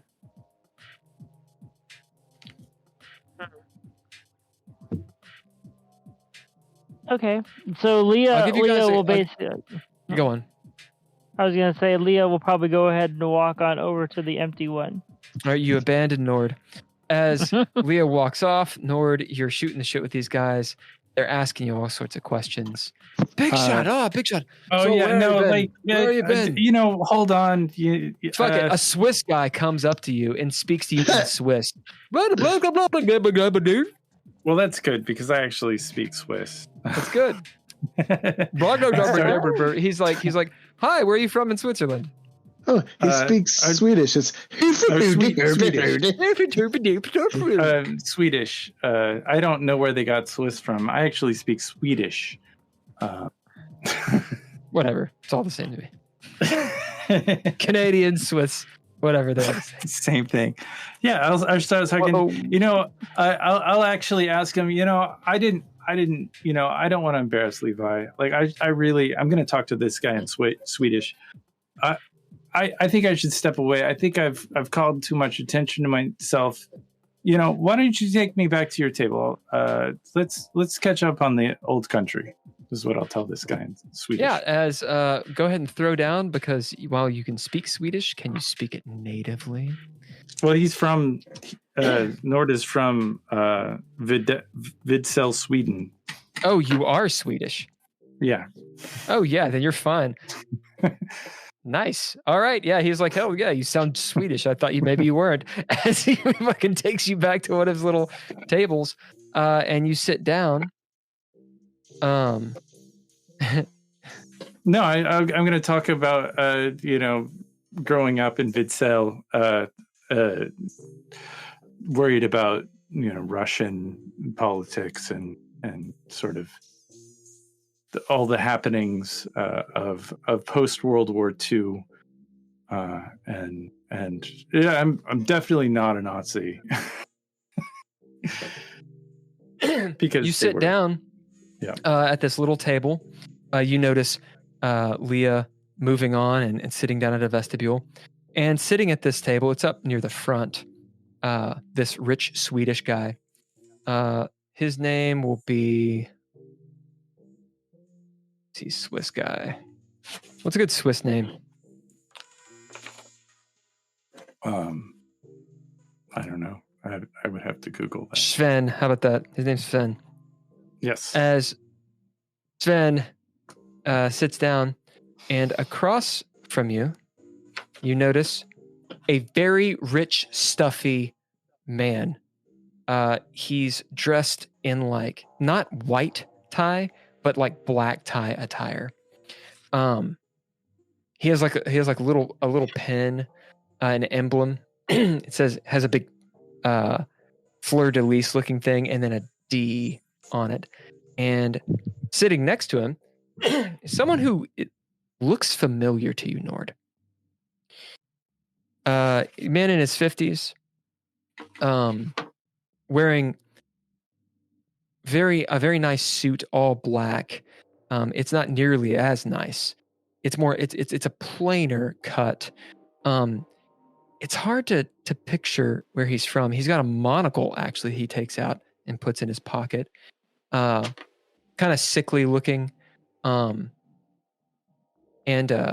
white hair in his 50s. And as you sit down, Sven says, what was your name again? He says in Swedish. Oh, that's a good. My name is Wilhelm. Wilhelm. He switches to English in a heavy accent. He says, may I introduce Mr. John DuPont and Dr. Butte. Oh, hello, Mr. DuPont. I've heard all about you. I'm surprised we haven't met yet. I have been involved with philanthropy around the internationally. I was here. I'm sure you had something to do with this when Saddam Hussein was given the key to the city at the Cathedral of Perpetual Sorrows. As you schmooze. Yeah. As you schmooze. I'm going to switch back so these guys can play. In the back room, you're carrying this shit. What do you do? Okay. I am going to bid authoritative. Yep. And as I walk in, I'm assuming I see the two people. You see one guy. He's kind of like maybe 22 years old. It's kind of hard to tell. It's early 20s. He's about 6 feet. Very fit, this guy. He's a bit of a beau. Blonde hair, like pulled back. He's effortlessly beautiful, this guy. Kind of has, like, his fingernails will be painted. And he just looks like a fuckboy, right? As he's sitting there piling, he's got like an apron on, and he's piling vegetables into a crate. And he's talking to someone, perhaps, through an open door that leads into the hideaway. You're not really sure. You see the kitchen off to the side. As you walk in, he kind of turns to see you and see you too. Okay. I'm going to, like I said, I've been authoritative. I'm going to be walking in and I'll be like, oh, where am I supposed to put this stuff again? Oh, right. Are those vegetables? I should probably inspect them. As he comes up to your box to open it up. No, it's fine. Just tell me where to set this down. This thing's heavy.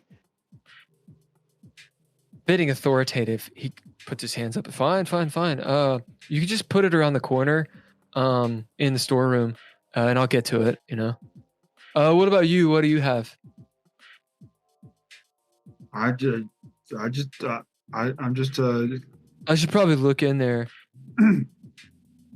No, it's gotta go with the other box. I don't know why. I'm just. What do you bid? I will bid.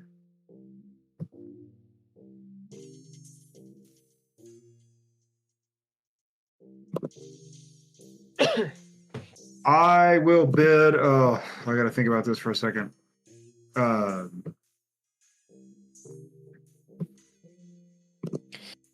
Gossip at heart. Okay. Wait, hold on. How does that apply? It probably doesn't. I will bid. I will bid guard. I will actually bid guard. Okay. And I will say, sir, this box has to go with that other box. I don't know why, but just let me do my job. All right. You know, I'm just trying to get everything ready for the cook. Yeah, you just guys go ahead, and if you can get the other stuff in there, cool. As he turns around, you note, since both of you were standing right there, he has a gnarly knife on his hip. It's a little bit out of place. It's a curved blade. It's quite long. Doesn't look like a cooking utensil. It's a very queer looking knife. and he has a little satchel. It's almost like a leather fanny pack that's next to it. As it just sort of rides up as he turns, and he puts his shirt down over it, just inadvertently, and goes to counting lettuce again. Can I see the other guy he's Boss, talking where does to? this go? At present, no. Okay. Follow me, and I'll keep going in to where he was telling me to take it. As you walk around the corner and immediately see the cook. This woman is pretty. She's about 40s. She has a name tag. It says Maeve. Red hair, pulled back, hairnet.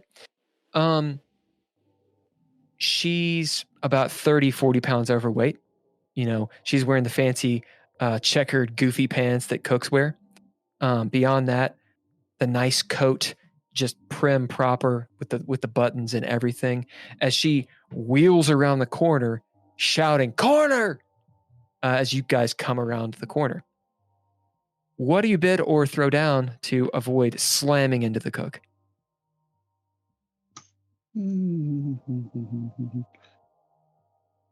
I'll bid observant. That I hear her say that, and knowing that I'm in a kitchen, that means she's coming around the corner. Tony? Bid or throw down? I'm behind him. I'm not going to slam into him. Right, but you could slam into him when he stops abruptly. Oh. I will bid lanky. I just missed Yeah, it. as you kind of do this, this maneuver as Maeve wheels around, yelling corner in typical kitchen fashion. She doesn't even look at you guys. She says, "All right, cutie pie, what do we have yet?" And they start talking. And loud voices, kitchen voices, as you guys sit down. The stuff. I do want to note, does she have a strange knife like that on her belt as well? What do you bid? I will bid.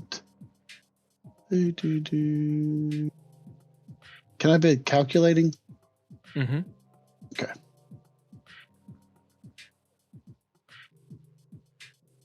She has a big old chef's knife. Okay, so it's not the. But nothing strange looking. Not like him. His is out of place. Hers isn't. Okay. Yeah, his looks weird. His looks like it was. It. There's just something about it that's odd. So, to your right is the kitchen. You're in the sort of storeroom. There's a hallway that leads down. It's dank, dark. Everything's clean in here, but it's just like fluorescent light. It doesn't have the ambiance at all of the front. What y'all doing? You hear voices up ahead, muffled by doors. Okay. Tony, sit your box down there. I will. Are we out of eyesight? Yeah. Okay.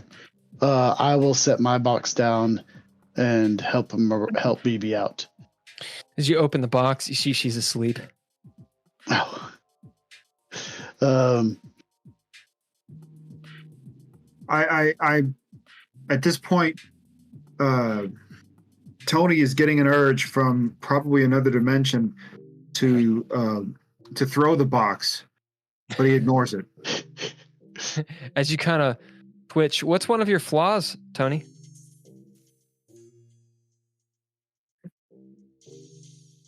Flaws. Calloused. Yeah, we'll bid calloused for you. You see her sleeping, and why do you grate your teeth? Why do you grind your teeth?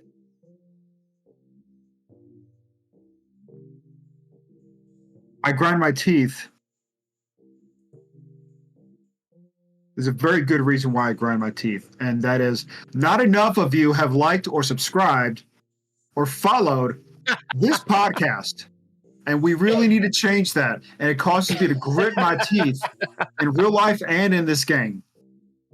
You get a pip for that. Anyways. Simon, you notice Tony grinding his teeth.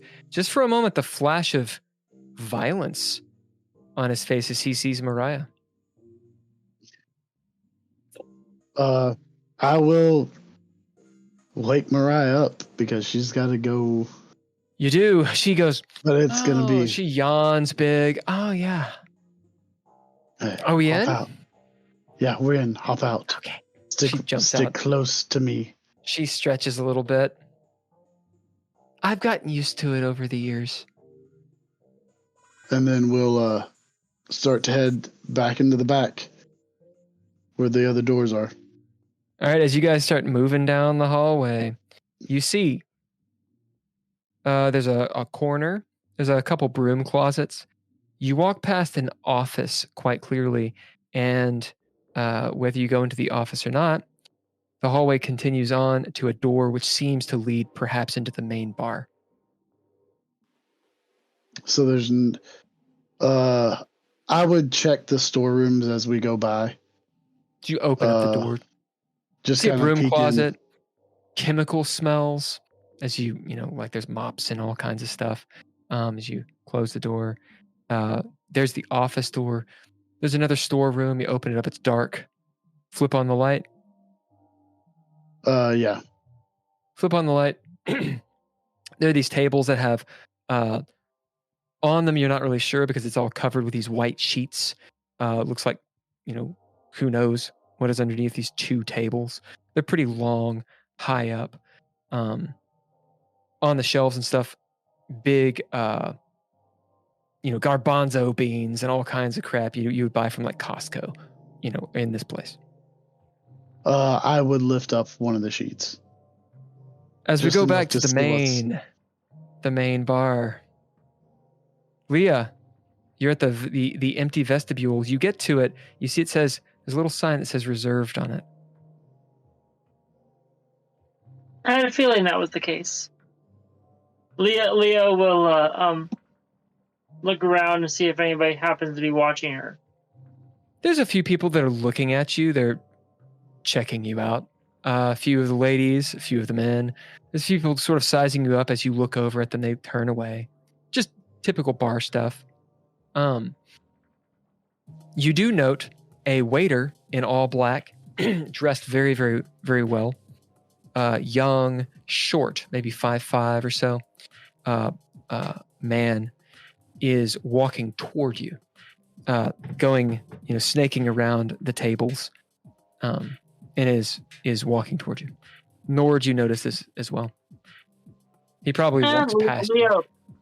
Leah will actually turn around and lean against the table and sort of get a playful smile on her face and look directly at him as he's coming towards her.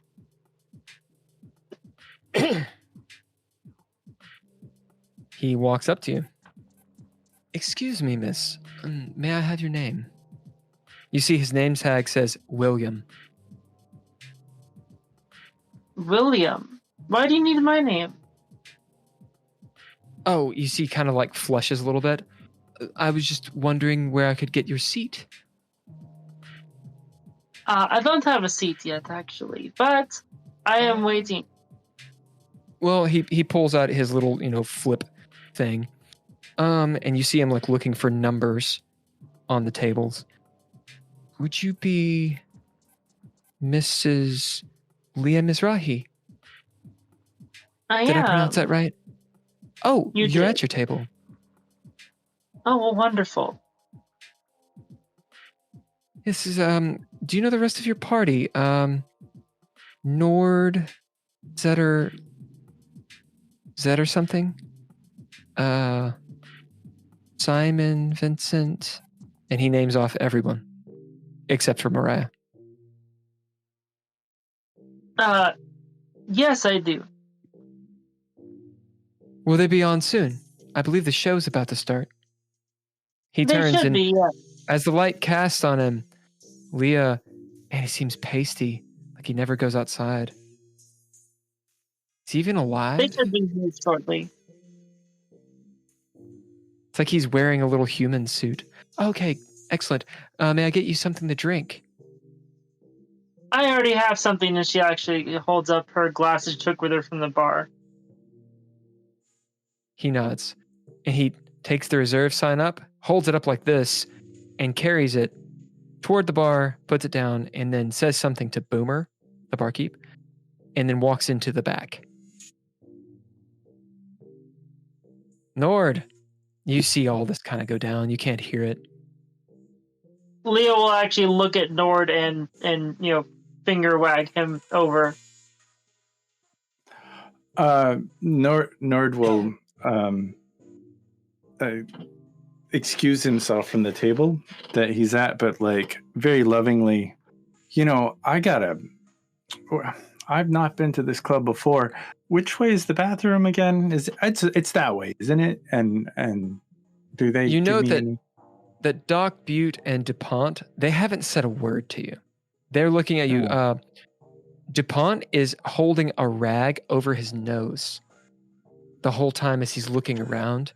Doc Butte is just the most waspy person.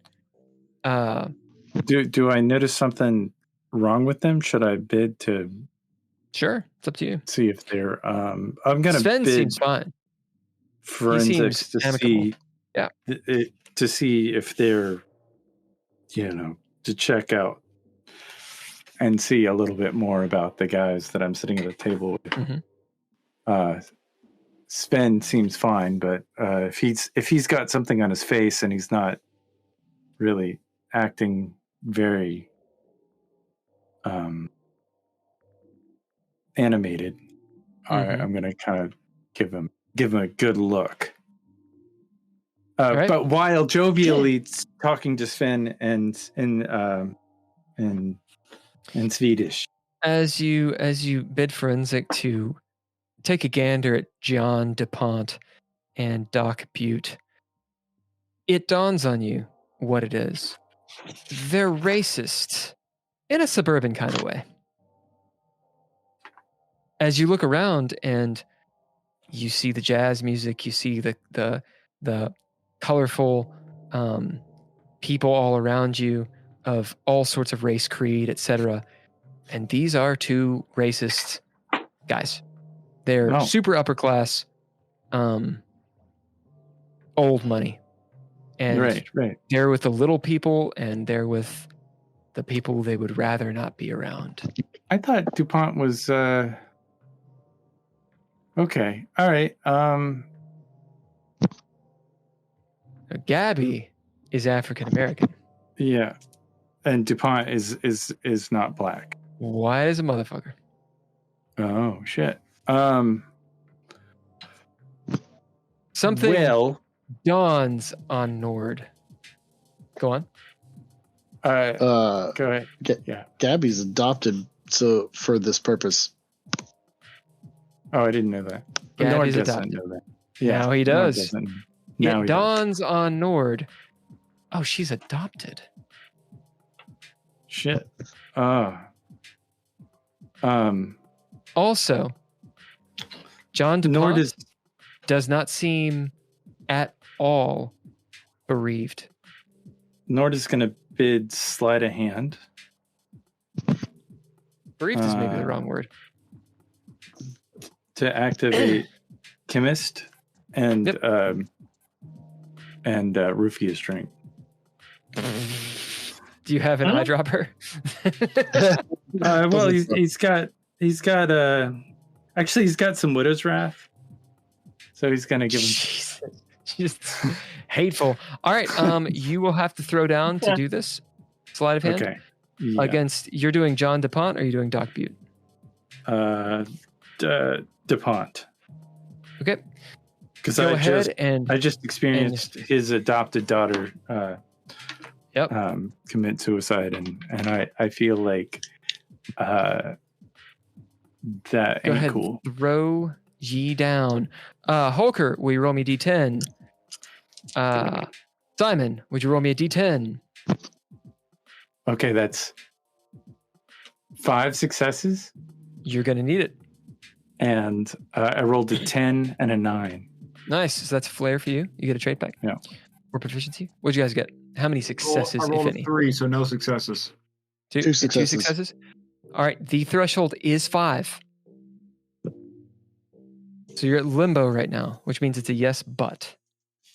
Well, can I bid the Widow's Wrath itself? Like I would have put it in a particular package. Sure. Does it have any traits on it? No. Actually, I could bid my camera and accidentally. I could accidentally set off my flash. Yeah. Nostalgic says, "Oh my, drugging people." Yep. Indeed. All right, so you can set off your flash, and that'll give you an extra die D12. Yeah. So I'm assuming you got that back because you've already bid. That is no, 2 more another successes. That's nice. 7 successes. All right, so you get a narrative point as you flash him. As DuPont goes, "Oh dear God, man!" As you dump how much of this Widow's Wrath into his drink? Oh, the whole thing. Yeah. But I do it in such a way. Oh, and I'm kind of like talking. I'm talking big like, to Sven, in Swedish, and like, yes, the old country. I love the old country. I miss it so much. You damn even miserable the Swedes. Nazis. You know, I kind of miss them too, but not You're really. almost as bad as the Canadians. As he says, because I'm reading the room. Sven stands up. Oh appalled. gosh, let me get you a towel. I'll be back. I only have apologies. I just can't even believe why I even have this nonsense with me, the contraptions and the whatever. I will return, and I'm going to storm off towards the back. Are you kind of eyeing at Leah to maybe follow me? All right, you move that way. You have no idea what they say or do because you nord out. I nord out. They say and do stuff, and you're like, and then you walk away. All right, that happens. Leah, you see a big commotion. Stuff happens.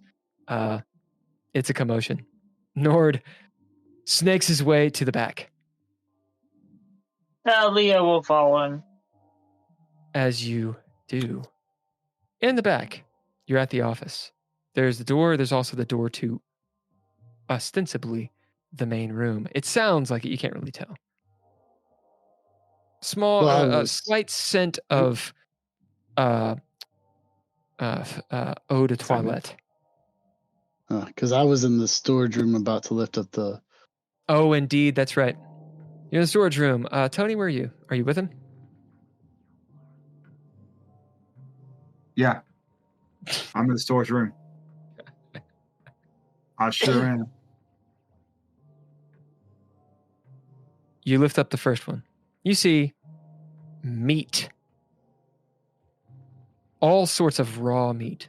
It's been butchered, chopped up. You notice some blood on the white covering. It just hasn't soaked all the way through. Just this entire table full of some large animal that's been expertly butchered. Okay. Looking at table as well. I was about to say, looking at the two of them, does the second table look the same as the first table covered? Seems like it. Okay. So I'm going to go ahead and head out of the storage room and head over to the office door, and again listen to see if there's anybody in there. Tony, are you just following, or are you doing something else? No, I'm just going to follow. As you get to the office, Mariah is not with you, Tony. She's lingered in the storage room. Where'd you go? Simon, you're at the office door with your ear up against it as Tony says this. Oh, I will go back to the storage room. You hear a door turning. It's the door that you haven't gone through yet. It's opening up right now. Quick into this the is storage rounds, room. world action. That door's opening. in this moment, Nord is storming his way towards the back, towards that door. In front is the waiter who is opening the door. Tony, you're at the office. Simon, you're like in between the office and the storage room. So, cunning round. The door is opening. The waiter is coming in. He's going to see both of you. Does anyone spend cunning, or you just allow this to happen? Also, Nord, we'll say that because you're going around the bar, you'll have to run, but you could catch up to the waiter. Catch up to the waiter? He's going to the back? Yep, so you'd have to drop cunning to do it. I feel like he would be moving pretty quick, but I think he's trying to kind of sort of sneak in the back. So it's like he made a big thing, and he's kind of hoping that I wouldn't. Right, so you wouldn't do that because the waiter's in the way. All right. Yeah. Do either of you spend cunning, or has this just happened? 3. I do not. 2. Yeah, I don't. 1. All right, door opens. The waiter, William, comes in. Thup. He gets to the office door. He's right next to you, Tony, as he grabs the door handle and turns, looking at both of you. Excuse me, who are you? We are dropping off packages. We're headed back out. Okay, why are you in here? Sorry, I had to use the restroom. He just kind of looks back. Okay. He shuts or takes his hand off the office. I'll walk you back. As he does this and is ushering you guys away from the storage room towards the back and out the door.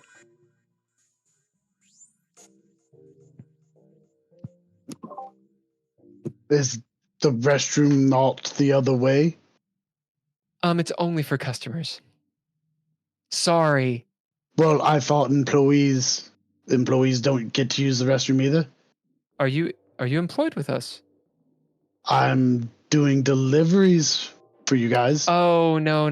Only employees with the W-2. Sorry. Thank you.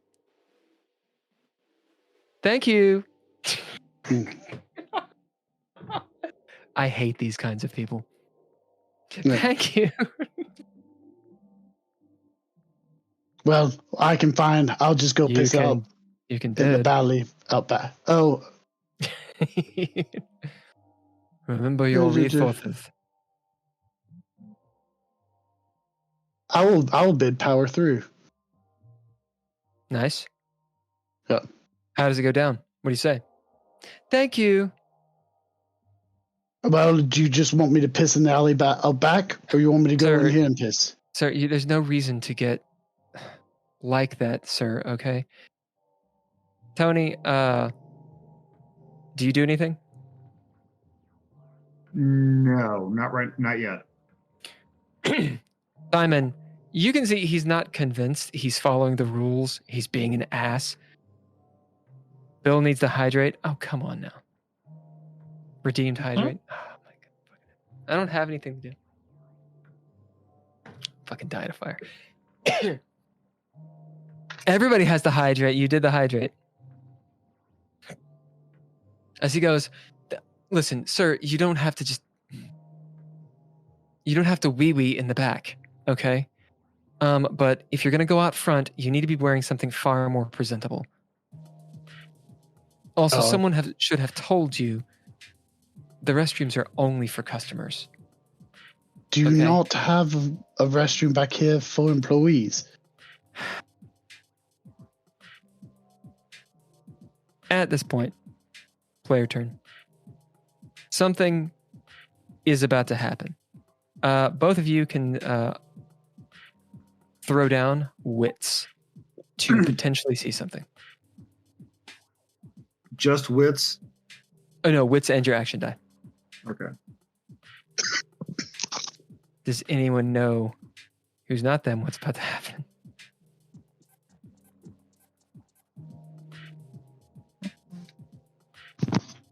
Nord, the waiter has gone through. Do you make your way to the door?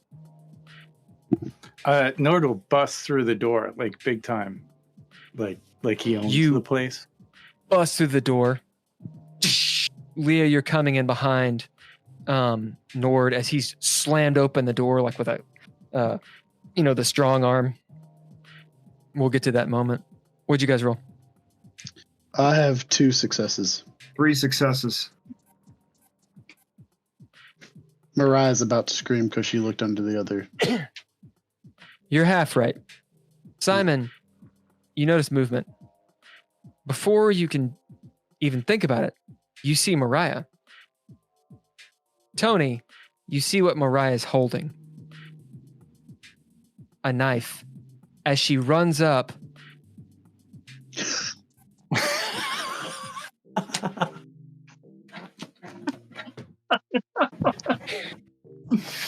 Nord, you burst through. Leah, you right behind. As you see Mariah jump onto William's chest and stab him in the chest, holding on to the back of his head in just the way that you taught her, Leah. As blood is splattering up on her face, and William Hurst goes down screaming like, ah! She says, "They're all enemies, right?" And that is where we're ending tonight.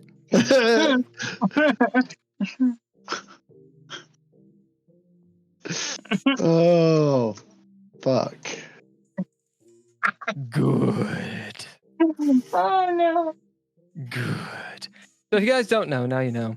Mariah has 3 ticks on psychosis.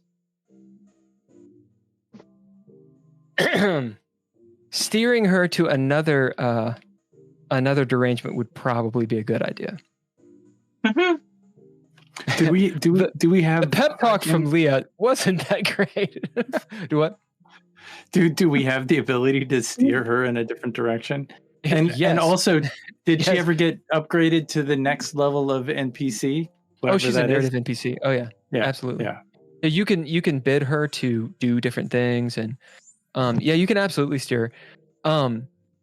Nord and Leah essentially sitting her down in the car and telling her it's okay to murder and steal is not going towards the there's certain derangements you can steer her not towards. the conversation. Nord said, literally, I believe, if we go back and watch, said, you're not supposed to kill people. And I feel That's like true.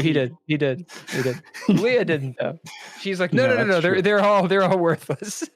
So that's No, she had 2 already from all the shit that she had seen. Yeah, she did. And then tonight she got a 3rd. Ouch. The flaw that she got is pumpkin. Pumpkin. Because that's the name of her cat. It's just funny. It's this phantom cat she's going to start seeing if she gets 2 more insane. All right. Anyone get goals?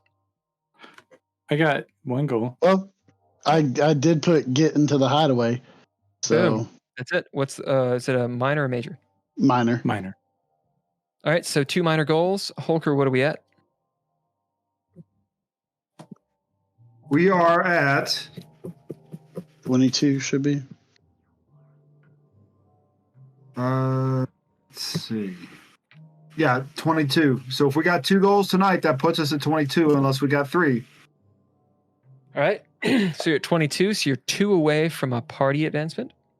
You guys got minor goals, so you get 1 pip, 1 XP. You return 1 cunning and 1 breath. Very, very good. All right. Any questions? Everyone on chat, thank you so much for joining us. We got 7 people on the chat. I don't think my dummy accounts actually work. Oh. Pretty sure they don't. I think you actually have to log in. But it might work for ads. I don't know. We're going to be jumping on after hours very, very soon. After Hours is our geeky game podcast where we talk about the game and talk about all kinds of interesting things and argue. And we do that. We stream that on YouTube. And So Facebook. it'll be and Facebook. It's your Bill Yeah, the Bill Facebook. Bunkum I thing. usually try to share it to Couchfire Media and other places. So if you jump on to YouTube, the DreadLore YouTube, then you can catch After Hours. When we do it live, of course, it's about a 45-minute podcast, and the first 20 minutes is what we post to YouTube. That's the public part. Patreon members get full access, and they will get full access to everything we do. We're going to start going public with only snippets of the actual live streams to reward the Patreon members. So anyway, if you want, jump on that shit. Vamp says dummy accounts kind of work. Kind of. All right, y'all. Well, that's what we got. Thanks to the Patreon. Tim Roberts. Yes. Daniel Holker. Nostalgic. Oh. If you want to jump on that, you know where to go. Patreon.com/DreadLore. Thanks to Couchfire Media for being awesome.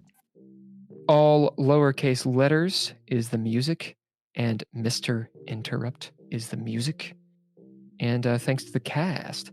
Goddamn, we got 12 people suddenly watching now that we're ending. Yeah. It jumped up quick there. Hey, everybody. We're actually finished with this campaign live stream. We'll be back Monday at 7 p.m. Eastern Standard. But we're still streaming on YouTube and Facebook. Yeah. We will be streaming on YouTube and Facebook tonight, here in about 10 minutes for our Geeky Gamer podcast. Is that stuff on our link tree? Yeah, all of it's on the link tree. So yeah, that'd be really cool. Post that in the Twitch if Do you it. want to Do it. catch the After Hours Gab Fest. Not on Twitch. Not on Twitch. All right, y'all. Thank you so much for joining in. Cast, say bye. Bye. Red Writ. Also, Red Writ. Thanks to Trois Reblay Productions. Those guys. For arbitration. Those guys. And such and whatnot. And the whatnot. Look forward to all the things in the future. Thank you for joining us for the Writ. One last thing, I think we forgot. It's a question for Andrea. Will you be at the Dickens Fest? Oh yeah. Yep, Dickens Festival at the Renaissance Fair this weekend and next weekend. Yeah. Go out and buy something. Time. Yeah. Get some stuff. For the YouTube, I'll post the link really quick. Oh, do post it. This is the YouTube link. It's at DreadLore 3526. Yeah, that's not hard to remember. I don't know. For some reason, I can remember it. I guess I've just seen it so many times. But it doesn't allow me to change it, so I think someone else chose DreadLore. Those bastards. How dare them? How dare they did that? How dare they do that? That's cool. I got the domain. Did you post the 3 little? The what? Huh? What are you talking about? Use your words, Nord. It says something. Bunkum Chess posted 3 asterisks. 3 asterisks? Well, I am using something Bunkum Chess. Yeah, I didn't let you post the YouTube. Oh, it didn't?